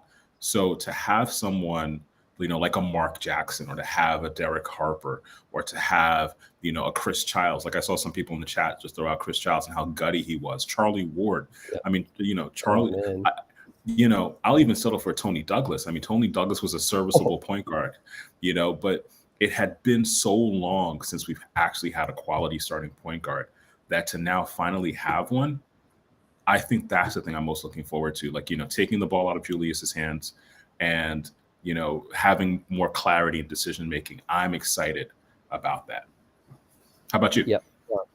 I'm absolutely hyped for that as well. And for me personally, I guess it's just seeing these young players grow. Mm-hmm. But for the main reason is we drafted all of these young players, and it's just particularly satisfying if a player pops that you drafted. I'm looking at RJ, Grimes, Obi, Mitch, Toppin, and anyone else that was drafted, And Brunson, I'm proud of that free agent signing because I love to sign a player, when you don't have to give anything up. But absolutely, it's the players that we drafted as well. And if one of these players, and we keep saying, if one or two or three of these players take that next leap, that's improvement from within that Leon Rose talks about and we all talk about, really. Whether Obi's your favorite young player or it's RJ or it's Quickly or whoever it is, I think for most fans, there's one young player, and Cam included, that we traded for, is someone that you're really, really high on and looking forward to having that moment in the Garden this season when you're like, you just get up out of your seat and you're like, man, that we got something in that. Yeah, it's funny you should mention that. Like, it brings me back. I don't know. I don't remember who it was on Twitter, but I was definitely on Knicks Twitter, and someone had a shot of the 2014, 2015 Knicks with a young Iman Shumpert, J.R. Smith, Amari, Carmelo, Novak. And that team, even though it wasn't going to win a championship that season, there was a genuine excitement, and it brings back like positive memories. Like even though they didn't win the championship, I want a season that has positive memories. I like seasons that have, the thrills of like, the Garden getting really excited because a player hits a great corner three, or there's a great fast. I mean, if you think about it, like, Iman Shumpert and the double alley-oop, like those moments, they make you feel great. They make you feel good as a Knicks fan because every team doesn't win a championship. There's only one team that wins a championship each year. But there's something about those positive moments where you're just like, oh, that was an amazing place. I remember that team. I remember that player. And that's my hope. That's my aspiration for this particular season, because I know we're not going to win a championship. But I do want those moments where it feels like, oh, there's something here. There's something that can grow into this bigger thing. Yeah, definitely. And you got to treasure the present too, like in each season. Last season gave us moments as a fan that we haven't had in many, years. RJ Barrett buzzer beater over Jason Tatum when the Garden went insane. Yeah. Opening night, many of our friends and fam in the chat were there in the building. Salute to you guys. That was one game that I'll never forget. Double overtime on opening night. Just moments like that each season has a mind of its own. It's going to give us some new memories, new moments. RJ Barrett's favorite moment in a recent interview was that he dunked on Bogdanovich, right, in the playoffs too. Yeah. That was dope. I think that's the goal. The goal is to have memories. The goal is to build a culture of excitement. And that's why, I'll make the allusion to the Brooklyn Nets from about 3-4 seasons ago, where they had D'Angelo Russell, they had Spencer Dinwiddie, they had Karis LeVert. The idea of the potential. There's something about the potential which is really important in the NBA. If you're not going to be a championship caliber team, the potential to be a good team is incredibly, incredibly important. And, I think that's the thing that we need to look forward to as an organization, with not just this year, but possibly next year as well, too. Are we going to be that kind of organization where we're developing a player like a D'Angelo Russell, we're developing a Spencer Dinwiddie, that all of a sudden that people are getting excited about, and all of a sudden the conversation around the organization changes? That's what I'm looking forward to for this season and next season. Yeah, you're spot on, man. We texted during the week when the Udoka thing happened, and we like our motto: every season has a mind of its own. Yeah. Right. This season. Dude, what's your thoughts can I get a minute? That? Yeah, dude. Oh my gosh. All right. We were texting about it, and what I didn't text you was this. I had to get off of Twitter because of some of the stuff I was reading. And I think people sometimes don't realize these are multi-billion-dollar organizations. These are multi-billion-dollar organizations. The Knicks are valued. I think last season they were valued like close to $6 billion. And I don't want to get too much into like the personal stuff, but you're right. Every season has a mind of its own. You don't know what's happening in the background. You don't know the internal issues that might be happening. And this is just an instance where there are HR policies that people have to follow, and there are consequences for it. And so like something like this happens, and what does this mean for the Celtics? Will the Celtics be able to rally around this young coach that we don't even know his name? But like I know it's M something, but what will this mean for the Celtics? Yeah. Yeah, definitely. And that just throws things up. There's still the COVID, health and safety protocols as well, right? But I think it's like 5 days, maybe. Yeah.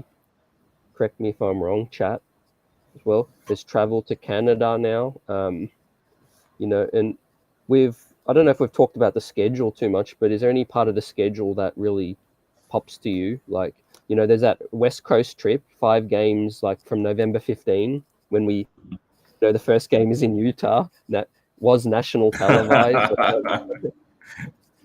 Yeah, I'm taking a look at the schedule right now.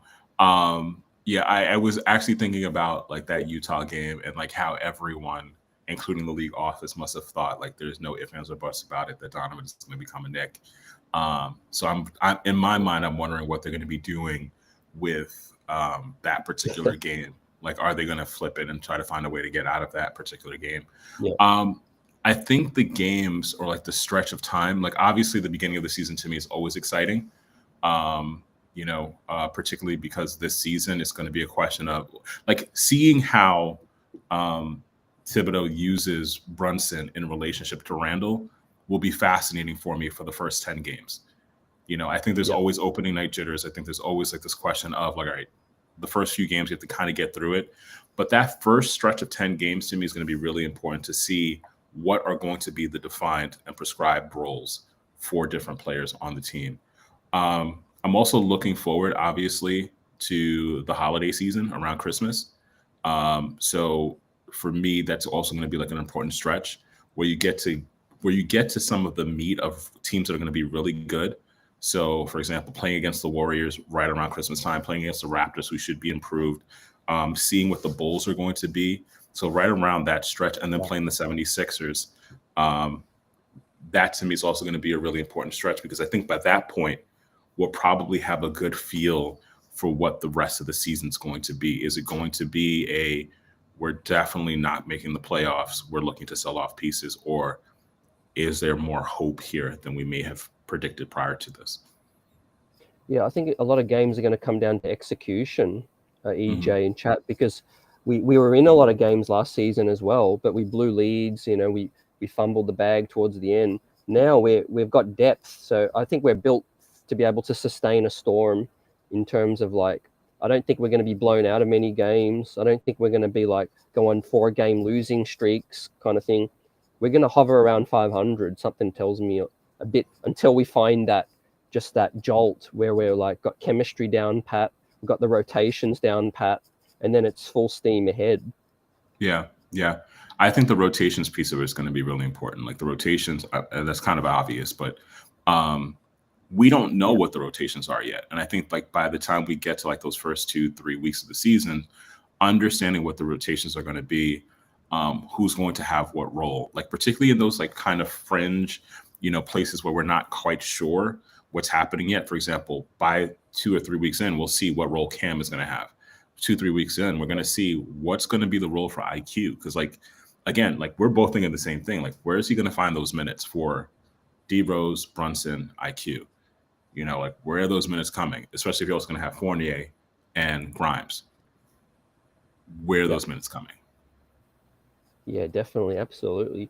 And one player that I put in my preseason report, a surprise player, is going to be Hartenstein. He has a game that's passing, blocking, defense, and shooting. Well, something that we haven't had in a minute. So, and I don't think a lot of fans have really watched the Clippers or seen what he can do. So, yeah, he's my surprise this season. And opening night's going to be fun too, EJ, in Memphis. When I first heard that, I didn't really like it, but now I've come around, and I like that start to the season, up against Ja Morant. Yeah, it's kind of interesting to start the season against the number 2 pick from RJ's draft. So you have the RJ pick you have RJ versus Ja, and I think like we were saying to John SCHMEELK, I think that RJ will always, especially with this new contract, it's always going to be unfortunately, he's going to be one of those players who will always look at him in relationship to other players. Will always look at him in relationship, for example, to Ja and Zion. And, because MSG loves spin, to compare him to KD, to compare him to LeBron, to compare him to Jason Tatum. I don't think that's the best way of spinning him. But, I do think that, he'll forever be compared to Ja and Zion. So it's interesting to start off the season in Memphis. I see what they're trying to do. They're trying to make fans as proud as possible of RJ, but we don't need to hear all those stats, I don't think, to feel that pride in RJ. Comparing, he stacks up against those players with his age and things like that. I think, they need to have more confidence in the fans, fans that know what they're seeing in terms of things like that. Pretty educated fans that RJ Barrett still has high potential. We don't need to read into all the media and the lists and the slights and things like that. I think these players are just going to come really motivated, and I think the chemistry is going to be big this year because there's that familiarity. There's the same veterans in the locker room with Rose, those guys. But what's interesting is I just forgot that Taj Gibson is not really in the locker room. So I guess Rose and Brunson, who would you pick to be the leaders in the locker room this time? I think it's funny because you can almost do a leadership breakdown and try to identify who's going to be that leader. I think it's going to start off as Derrick Rose. I think it's kind of I think organizationally speaking, I think people are going to point to Derrick Rose, but I think over the course of the season, it'll probably be Jalen Brunson, because I at some point it's going to probably be like a real decision for the organization to decide if they're going to hold on to Derrick Rose. If, for example, they start off and it's like 10-20, or if they start off and they're just hovering around 500, there will be a big decision to make. So even though he might be the locker room leader at the start of the season, I can imagine a world where it's Jalen Rose who ends up being the vocal leader of the team by the end of the season, which is not the worst thing to happen. It's definitely not the worst thing. You said Jalen Rose. I'm sorry. Whoa. It's been a long day. It's been a long day. Yeah. No, you're good. Is there any talking point that you want to get out there, that we hadn't hit on, or any question you got for me or the chat? Yeah, I have a few. What was your reaction to Ime Udoka and what took place? I do think we kind of we haven't really spoken about that. It's kind of the elephant in the room. But what were you thinking about it? Yeah, look, the immediate thing to me is this is it's just extremely unfortunate. Mm-hmm. Unfortunate for the person involved with Amy, or the persons involved. Causing a huge disruption for a team that's got championship aspirations. But I guess, it just highlights that every season, like we said, throws up new storylines. The Robert Sarver thing, that was the hot topic. Ime Udoka gave Robert Sarver a night off.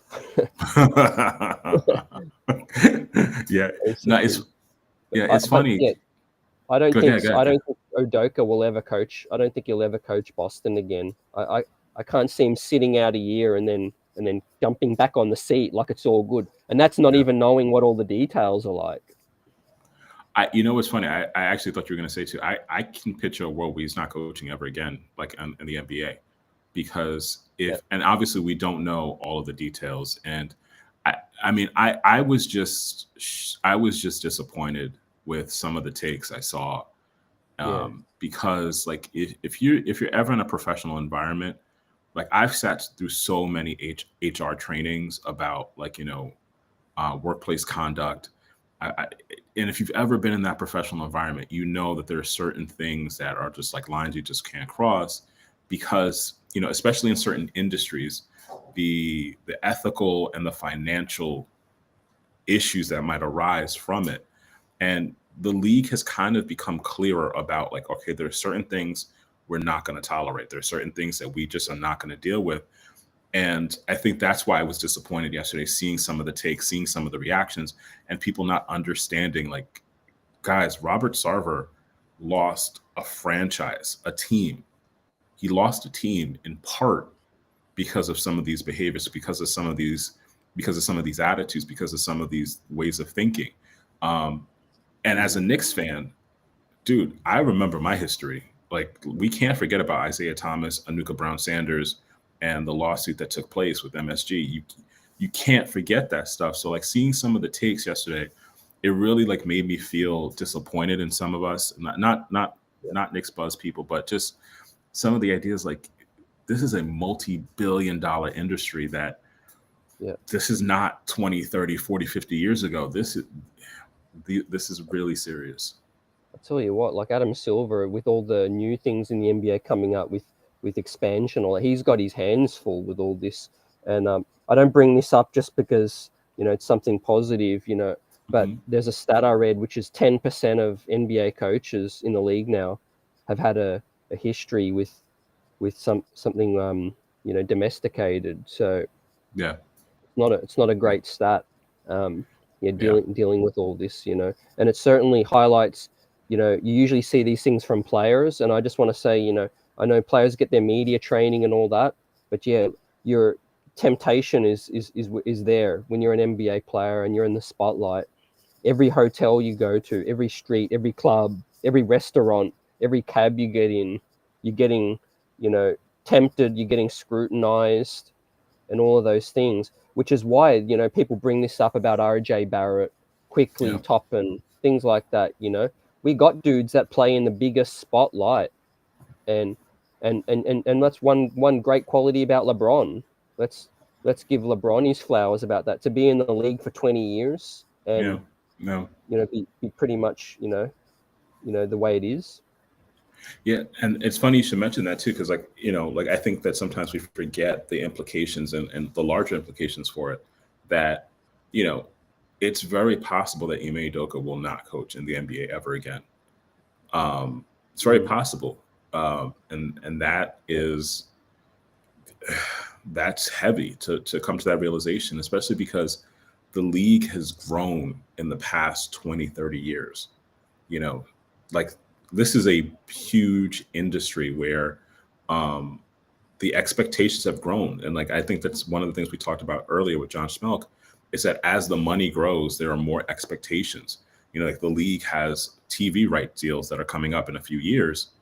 You don't want there to be a scandal in one of your biggest teams, one of your most historic teams of this nature. Especially if you're trying to get money from ABC or Disney. Guys, think about it, Disney, the most family brand possible. You don't want to have these kinds of issues pop up. So I'm not even shocked, that the Celtics would take this course of action, particularly because Robert Sarver how many NBA teams are there?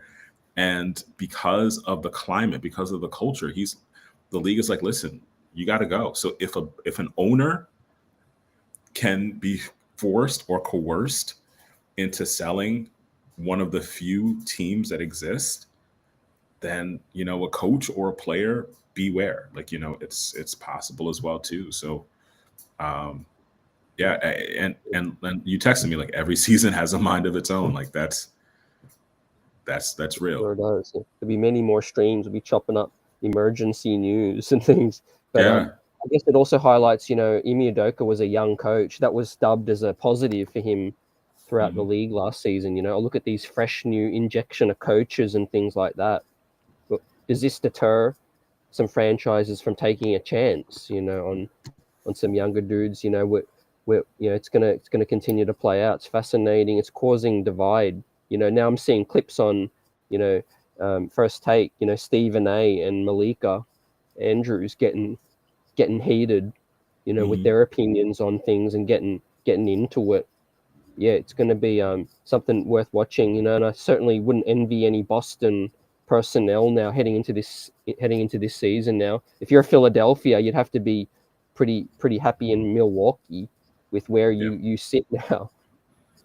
It's funny too, because we were on last week, and I'm sure the chat remembers this. We were on with B-ball breakdown, and we were definite that the Celtics were a top tier, top echelon, top third of the league. We were on with Nick from B-ball breakdown, and just in a week, less than a week, things can shift, things can change. And one of the reasons why this is significant is because I always talk about the value of having stability in your front office, stability in your coaching ranks. And Boston, for a long time, had been one of the models in the Eastern Conference of having stability. Danny Ainge being team president for such a long time, Brad Stevens being promoted from the bench to the front office, and the expectations that Ime Udoka was supposed to be there for an incredibly long time. So what does this do for an organization that had really gotten into the pattern of stability? What does this do? So it's really up in the air in terms of what happens. Yeah, definitely, absolutely. In terms of this new digital age, social media too, you got to tread lightly and be careful with this thing. But one thing that I always say this every season. I hope the play on the court is the biggest talking point. I hope we're not talking about injuries. I hope we're not talking about scandals, especially with us. But I hope we're not talking about other issues around the situation. I hope it's just New York Knicks basketball. Things are going well. It's exciting. Players balling out, and the play dictate the conversations. Yeah, no, definitely. Let's make it more upbeat. There's a question you threw at John SCHMEELK. I'm going to throw the question at you, and a couple people in the chat have actually jumped in on this. So I think this was from Luke C. Any generation Knicks starting five. Who do you got? Yep. I knew you'd hit me with this one, and I was gonna chime in with that. It's got to be the 93-94 NBA Finals team. Okay. To me, in my Knicks fandom, that's the closest we ever came to winning a chip. John Starks is one of my most beloved players, but we know what happened in Game 7 with that situation. We get Game 6 or Game 7, and Hakeem blocking the shot. Talk about just getting within a fingertip of that. Like, I've just got to salute those guys and how hard they worked and how distraught they would have felt, getting that close and not getting back there. And I really do think that was kind of like prime Ewing as well. All right. I kind of did it a little bit differently. Yeah? I did. Now, my favorite Knicks team is definitely the 93-94 Knicks. My favorite team by far is the 93-94 Knicks. I was trying to like pull my top 5 who I'm going with.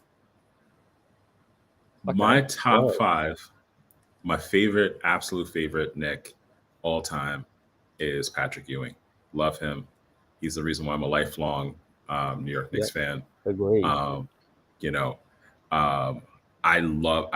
have issues because my brother graduated from St. John's University, but I love Patrick Ewing so much. I love Georgetown.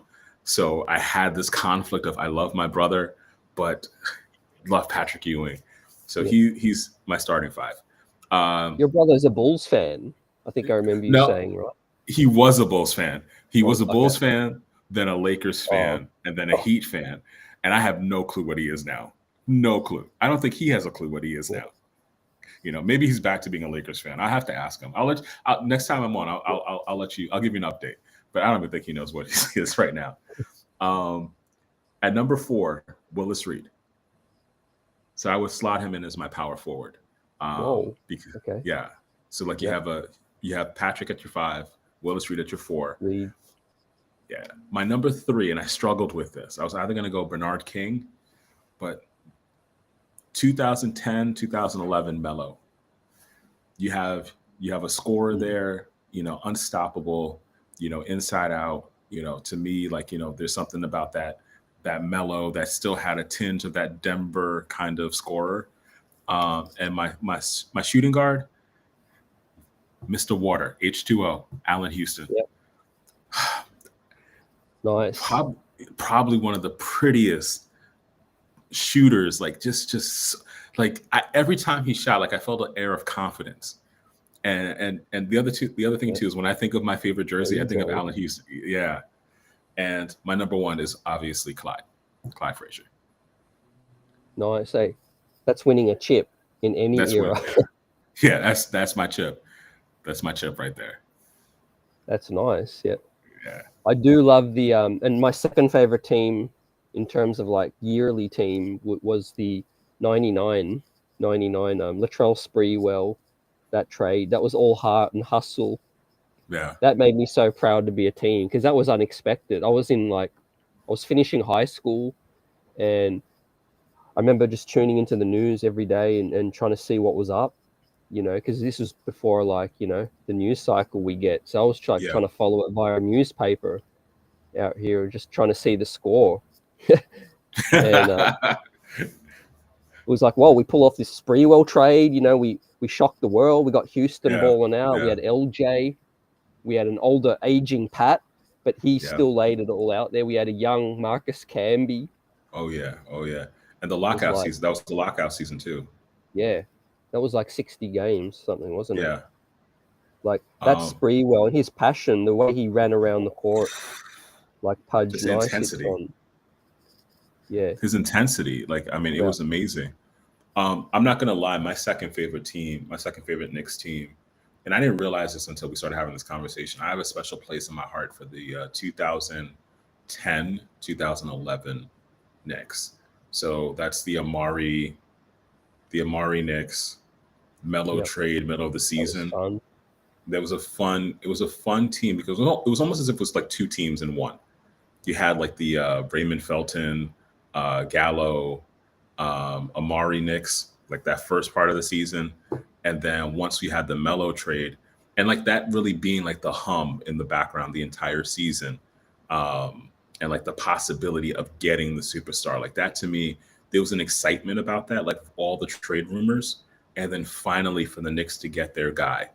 And I'll never forget there was an interview with Amari and Carmelo, and to see them smile because they finally did it. Like they finally were able to make it happen.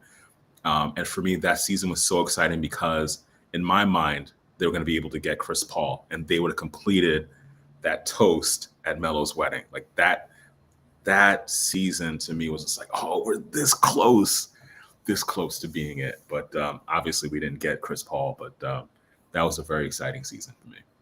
Yeah, I agree. It was exciting for like in terms of hope, and it's a classic example of like, you know, we got close, but we needed to make subsequent moves. You know, the Tyson Chauncey thing was what derailed that opportunity, I think. But yeah, to wind down the show, it's been a great show. I appreciate everyone for supporting us and rocking out. This is just the beginning. The season just starting, and John SCHMEELK came on, and it was awesome hearing from him and hearing his thoughts on this situation, and EJ's as always. I want to bring it back to training camp and media day to wind down, because we're about to get all these news in the next 3-4 days before we go on again. And what are you most looking for with a keen eye during this media day, and who are you most looking forward to hearing from, and what kind of talking point do you think may come out of it? I think it begins with Julius. I think, you know, especially because I do believe the locker rooms will be open. You know, obviously media day, there'll be media access.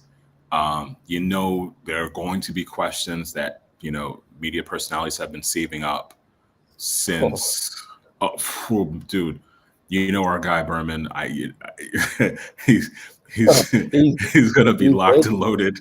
He's been typing all like for the past 6 months, like questions that he has. So I think that that's going to be fascinating because it didn't look like it was a physical issue with Julius last year. We don't know if it was, but I think media day might provide us an insight as to his psyche and where he is mentally. And that's going to be fascinating to me because, again, his role is going to change this year, you know? So I think, like, you know, what is his attitude going to be like day one when people ask him, have you had conversations with the coach about your role? Are you excited about the season? How are you excited about, you know, the signing of Jalen Brunson? How do you feel about RJ's contract? You know, those questions are coming. And so I think that's going to be like really, really interesting to sit back and watch. Maybe I'll have some popcorn, you know, maybe I'll have, you know, some seltzer water ready to watch to see, you know, what the tea's going to be. It just popcorn, like just popping it, just like, what's he going to say?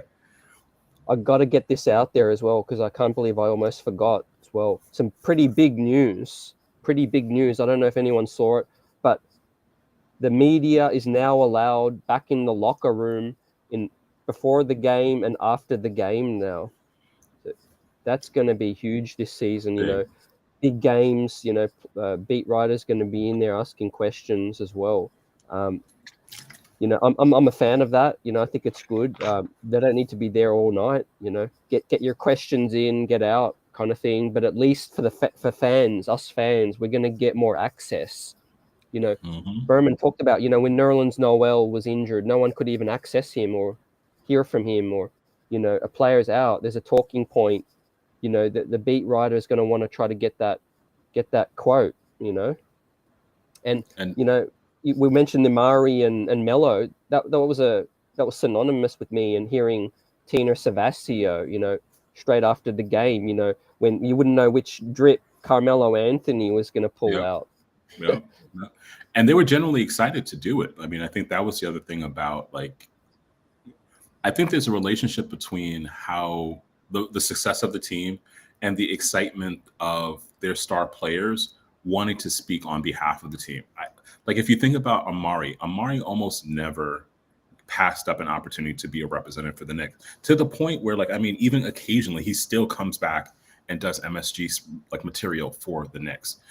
Melo was like the person constantly being asked questions about the Knicks and being a spokesperson. And I think that's one of the things as we move back into sort of this normal NBA season, that's going to be one of those things that you're going to see press beat writers asking Julius questions. And it's going to really be, this is like the last thing I'm going to say for a second. It's really going to be interesting to see how the Knicks, whose culture, which has seemed to be the last couple of seasons of not wanting to speak to the press, not wanting to speak to the media, how they're going to deal with the reality now of availability. That's going to be really fascinating.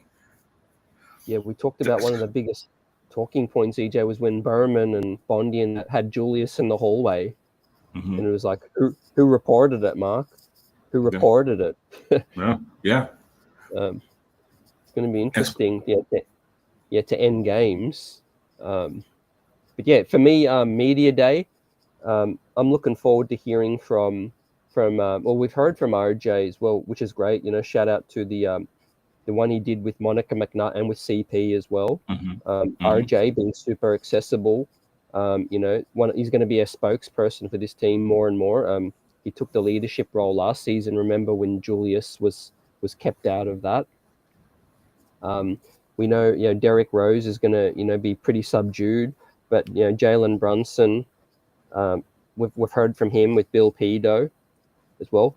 But I really love to hear from Quickly, Obi, and Grimes, and Cam Reddish. I'd love to pick the brains of those four young players heading into this season, and you know, and what kind of questions gets thrown at them about rotations and future and all of that stuff. I also think that, you know, it's going to be fascinating because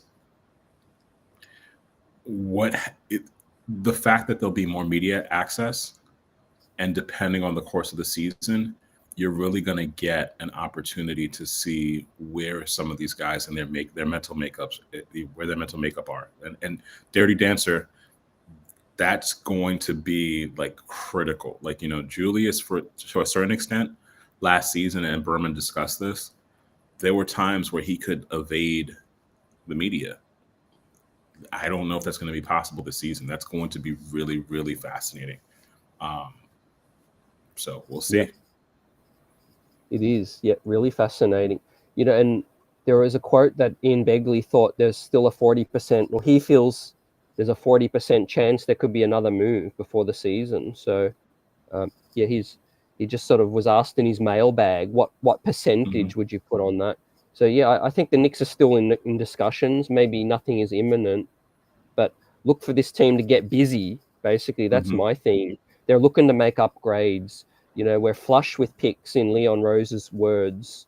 I think we're going to be, you know, around the league. We're going to be wheeling and dealing with teams, you know.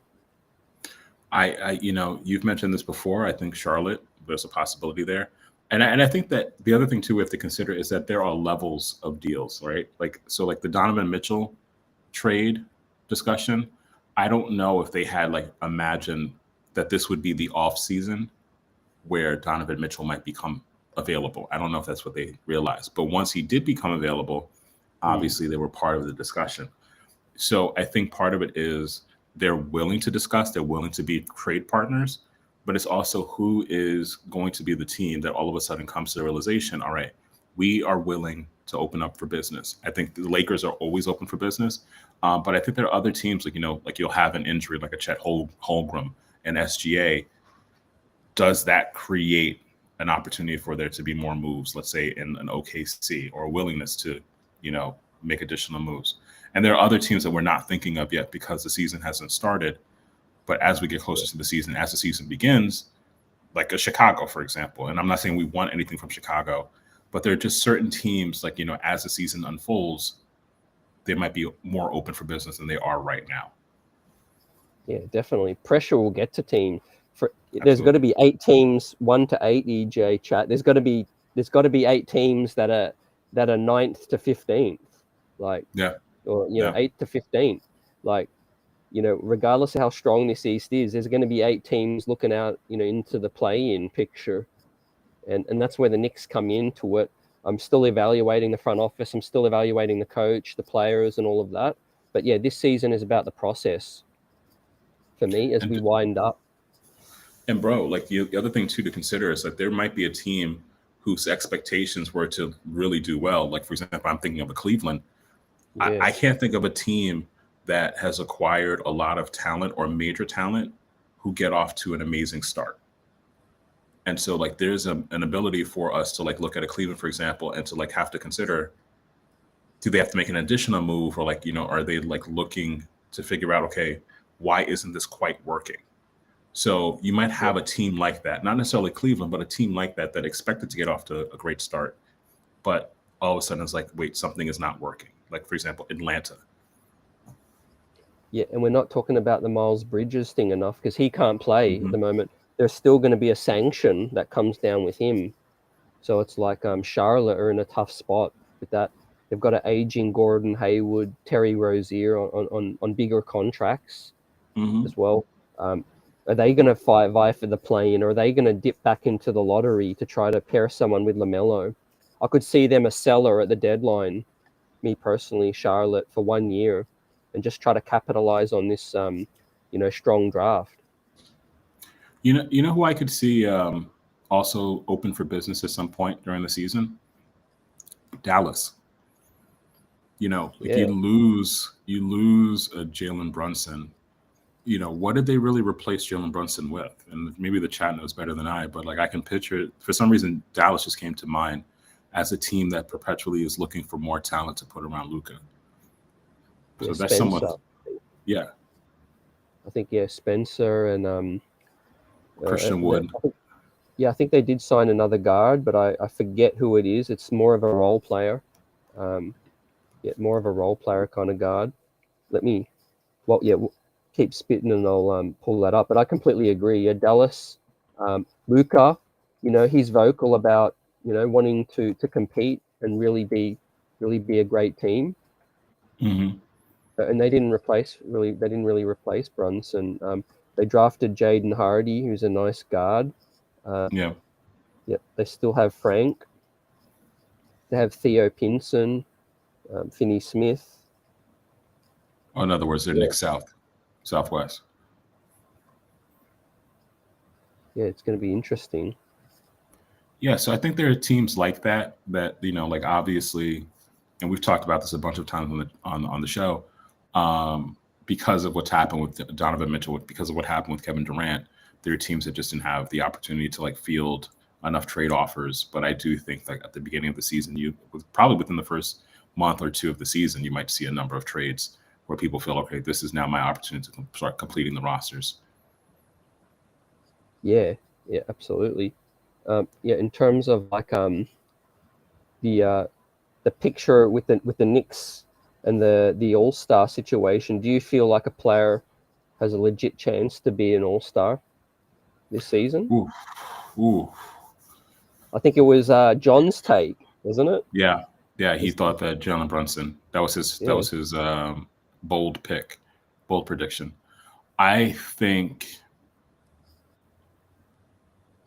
if there were to be an all-star on the Knicks, well, first off, let's say this.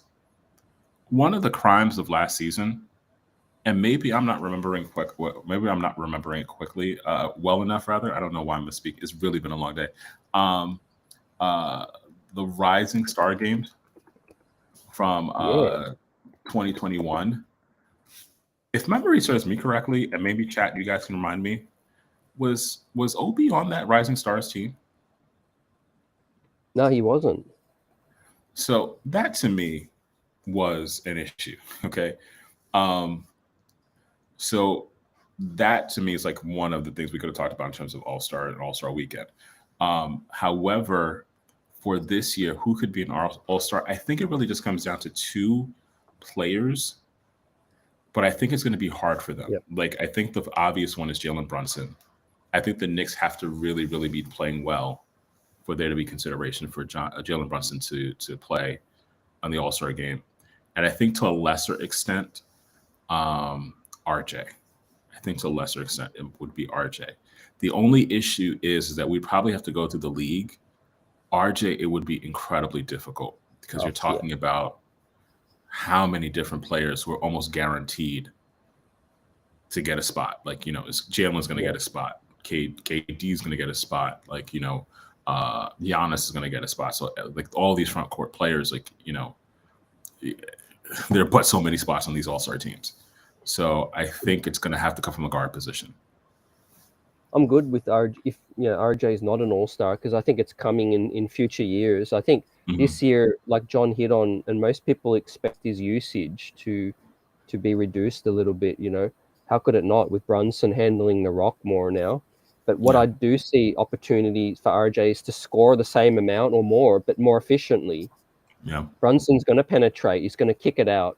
RJ's going to get that dribble drive or pull up open shot now more. And I think he's going to be more comfortable taking it to the rack. He's stronger, obviously, getting contact. And I'm looking for, RJ to just be more efficient this season and maybe be an all-star in future years. But I think Jalen Brunson does have the best chance to be an all-star on the Knicks.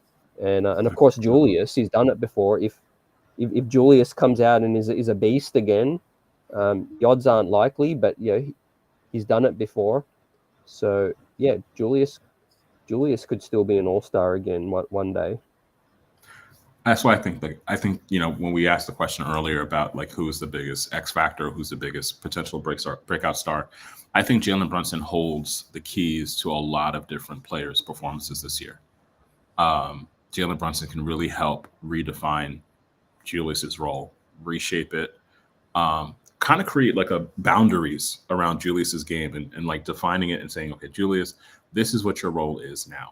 And because this is your role, it's going to make it easier for you to succeed because you now know clearly what you're supposed to do and what you're not supposed to do.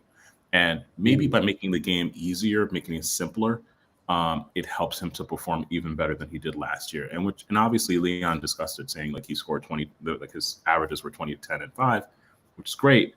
But maybe it's a more polished, 20, 22, 20, 12 this offseason. This season. And maybe there is an all-star push in that way because Jalen is going to better define what his role is this upcoming season. Yeah, it's going to be a great year, no doubt about it. And shout out Divine, Knicks Real Talk. Appreciate you in the house. Let's get it. And the chat's been amazing tonight. EJ, it's been fun conversation. Definitely. With this thing. Camp, I'm looking forward to next week. So everyone just get ready, rest up on the weekend. We need to come back with full energy, and it's going to be plenty of news to talk about. Go New York, go New York, go. Oh, love it. Love it. Oh, by the way, chat, can we just give a shout out to CT in the chat, because CT is rocking the jacket that I think was the match to the jersey I was talking about, I think either last week or the week before. So shout out to CT for rocking the classic Knicks colors, classic Knicks swag. I just peeped that, so I wanted to make sure I shouted you out for that. So good man, good man. I definitely rep down here. Don't you worry, fellas. Down here, chat, kings and queens. I get stopped at the shopping malls now because there's not many people repping the Knicks down here. There's a lot of front running fans with Curry jerseys, LeBrons. Wow. Tatum's, this and that. Whenever I go to the gas station or the mall or wherever, and I'm rocking a Knicks gear, someone yells something out usually. So wow. I don't know how it is down there. Like if you walk down the street with Knicks gear, does someone holler at you? Do people dap you up? Nah, in New York, a lot of people might feel a little pity for you because there can't be any Nets fans walking around with Nets gear. That's no, sure. actually, and some of them might be watching, but there are some people who are Nets fans who rock some Brooklyn material. But in New York City, New York will always be a Knicks town. It will always be a Knicks capital. So people do rock Knicks swag all the time in New York City. But what's fascinating about New York City though too is that because there's so many sports teams, it's seasonal. So, for example, like right now, you'll see a lot of New York City people wearing Yankees paraphernalia or Mets or Mets stuff, Giants, Jets. But there's only one true team that reps New York, and that's, you know what it is. Yep, facts. That's a classic. That one, that's a classic. And we have one Quentin Grimes jersey to give away as well. I promised that I would, if Grimes wasn't traded in that deal, I said I would get 2 Grimes jerseys. I'd rep one, and then I'll give one away. Love this. So yeah, stay tuned, and it's fun, everyone. Thank God it's Friday or Saturday morning now, and let's get it on the next one. EJ, always a pleasure to chop this up with you. My pleasure, my friend. Yep. Shout out to the chat, Knicks Nation out here. We'll do a roll call, see if you can help me out. Luke, appreciate you and rocking along with us. Bodega on point all night. Tariq, appreciate you. Yep, there is a lot of Aussie Knicks fans. Dirty Dancer, yeah. Certainly Simmons has lost a few fans down here. Felicia, yep. Dirty Dancer. Absolute fire up in here. Yep. Divine, like I said, Knicks Real Talk. Check that out. Doing work there with Kate, J Dub, and Sharp Powers as well. Great Knicks content. Well, we have the best content creators out here. No doubt about it. And Johnny Davis, salute. Pudge, nice. Yeah, Pudge. Shout out to Pudge. Always on with us. Always. Love it. Yep. Nick Yak. Tim Hardaway healthy again. Yep. Wish for health on anyone. Yep. For every player in the league, we wish good health to everybody, first and foremost, right? Let the skill set decide who wins. Yeah. Yep. And Luke, appreciate your support as well. Always jumping up here with the super chat as well. Great question tonight. Definitely represented with that. Jarvis LaFleur, always up in here. Salute. And yeah, anyone else that we've missed out on, we'll get you on the next one. EJ, chat soon. Be well. Take care, guys. Yeah. Peace.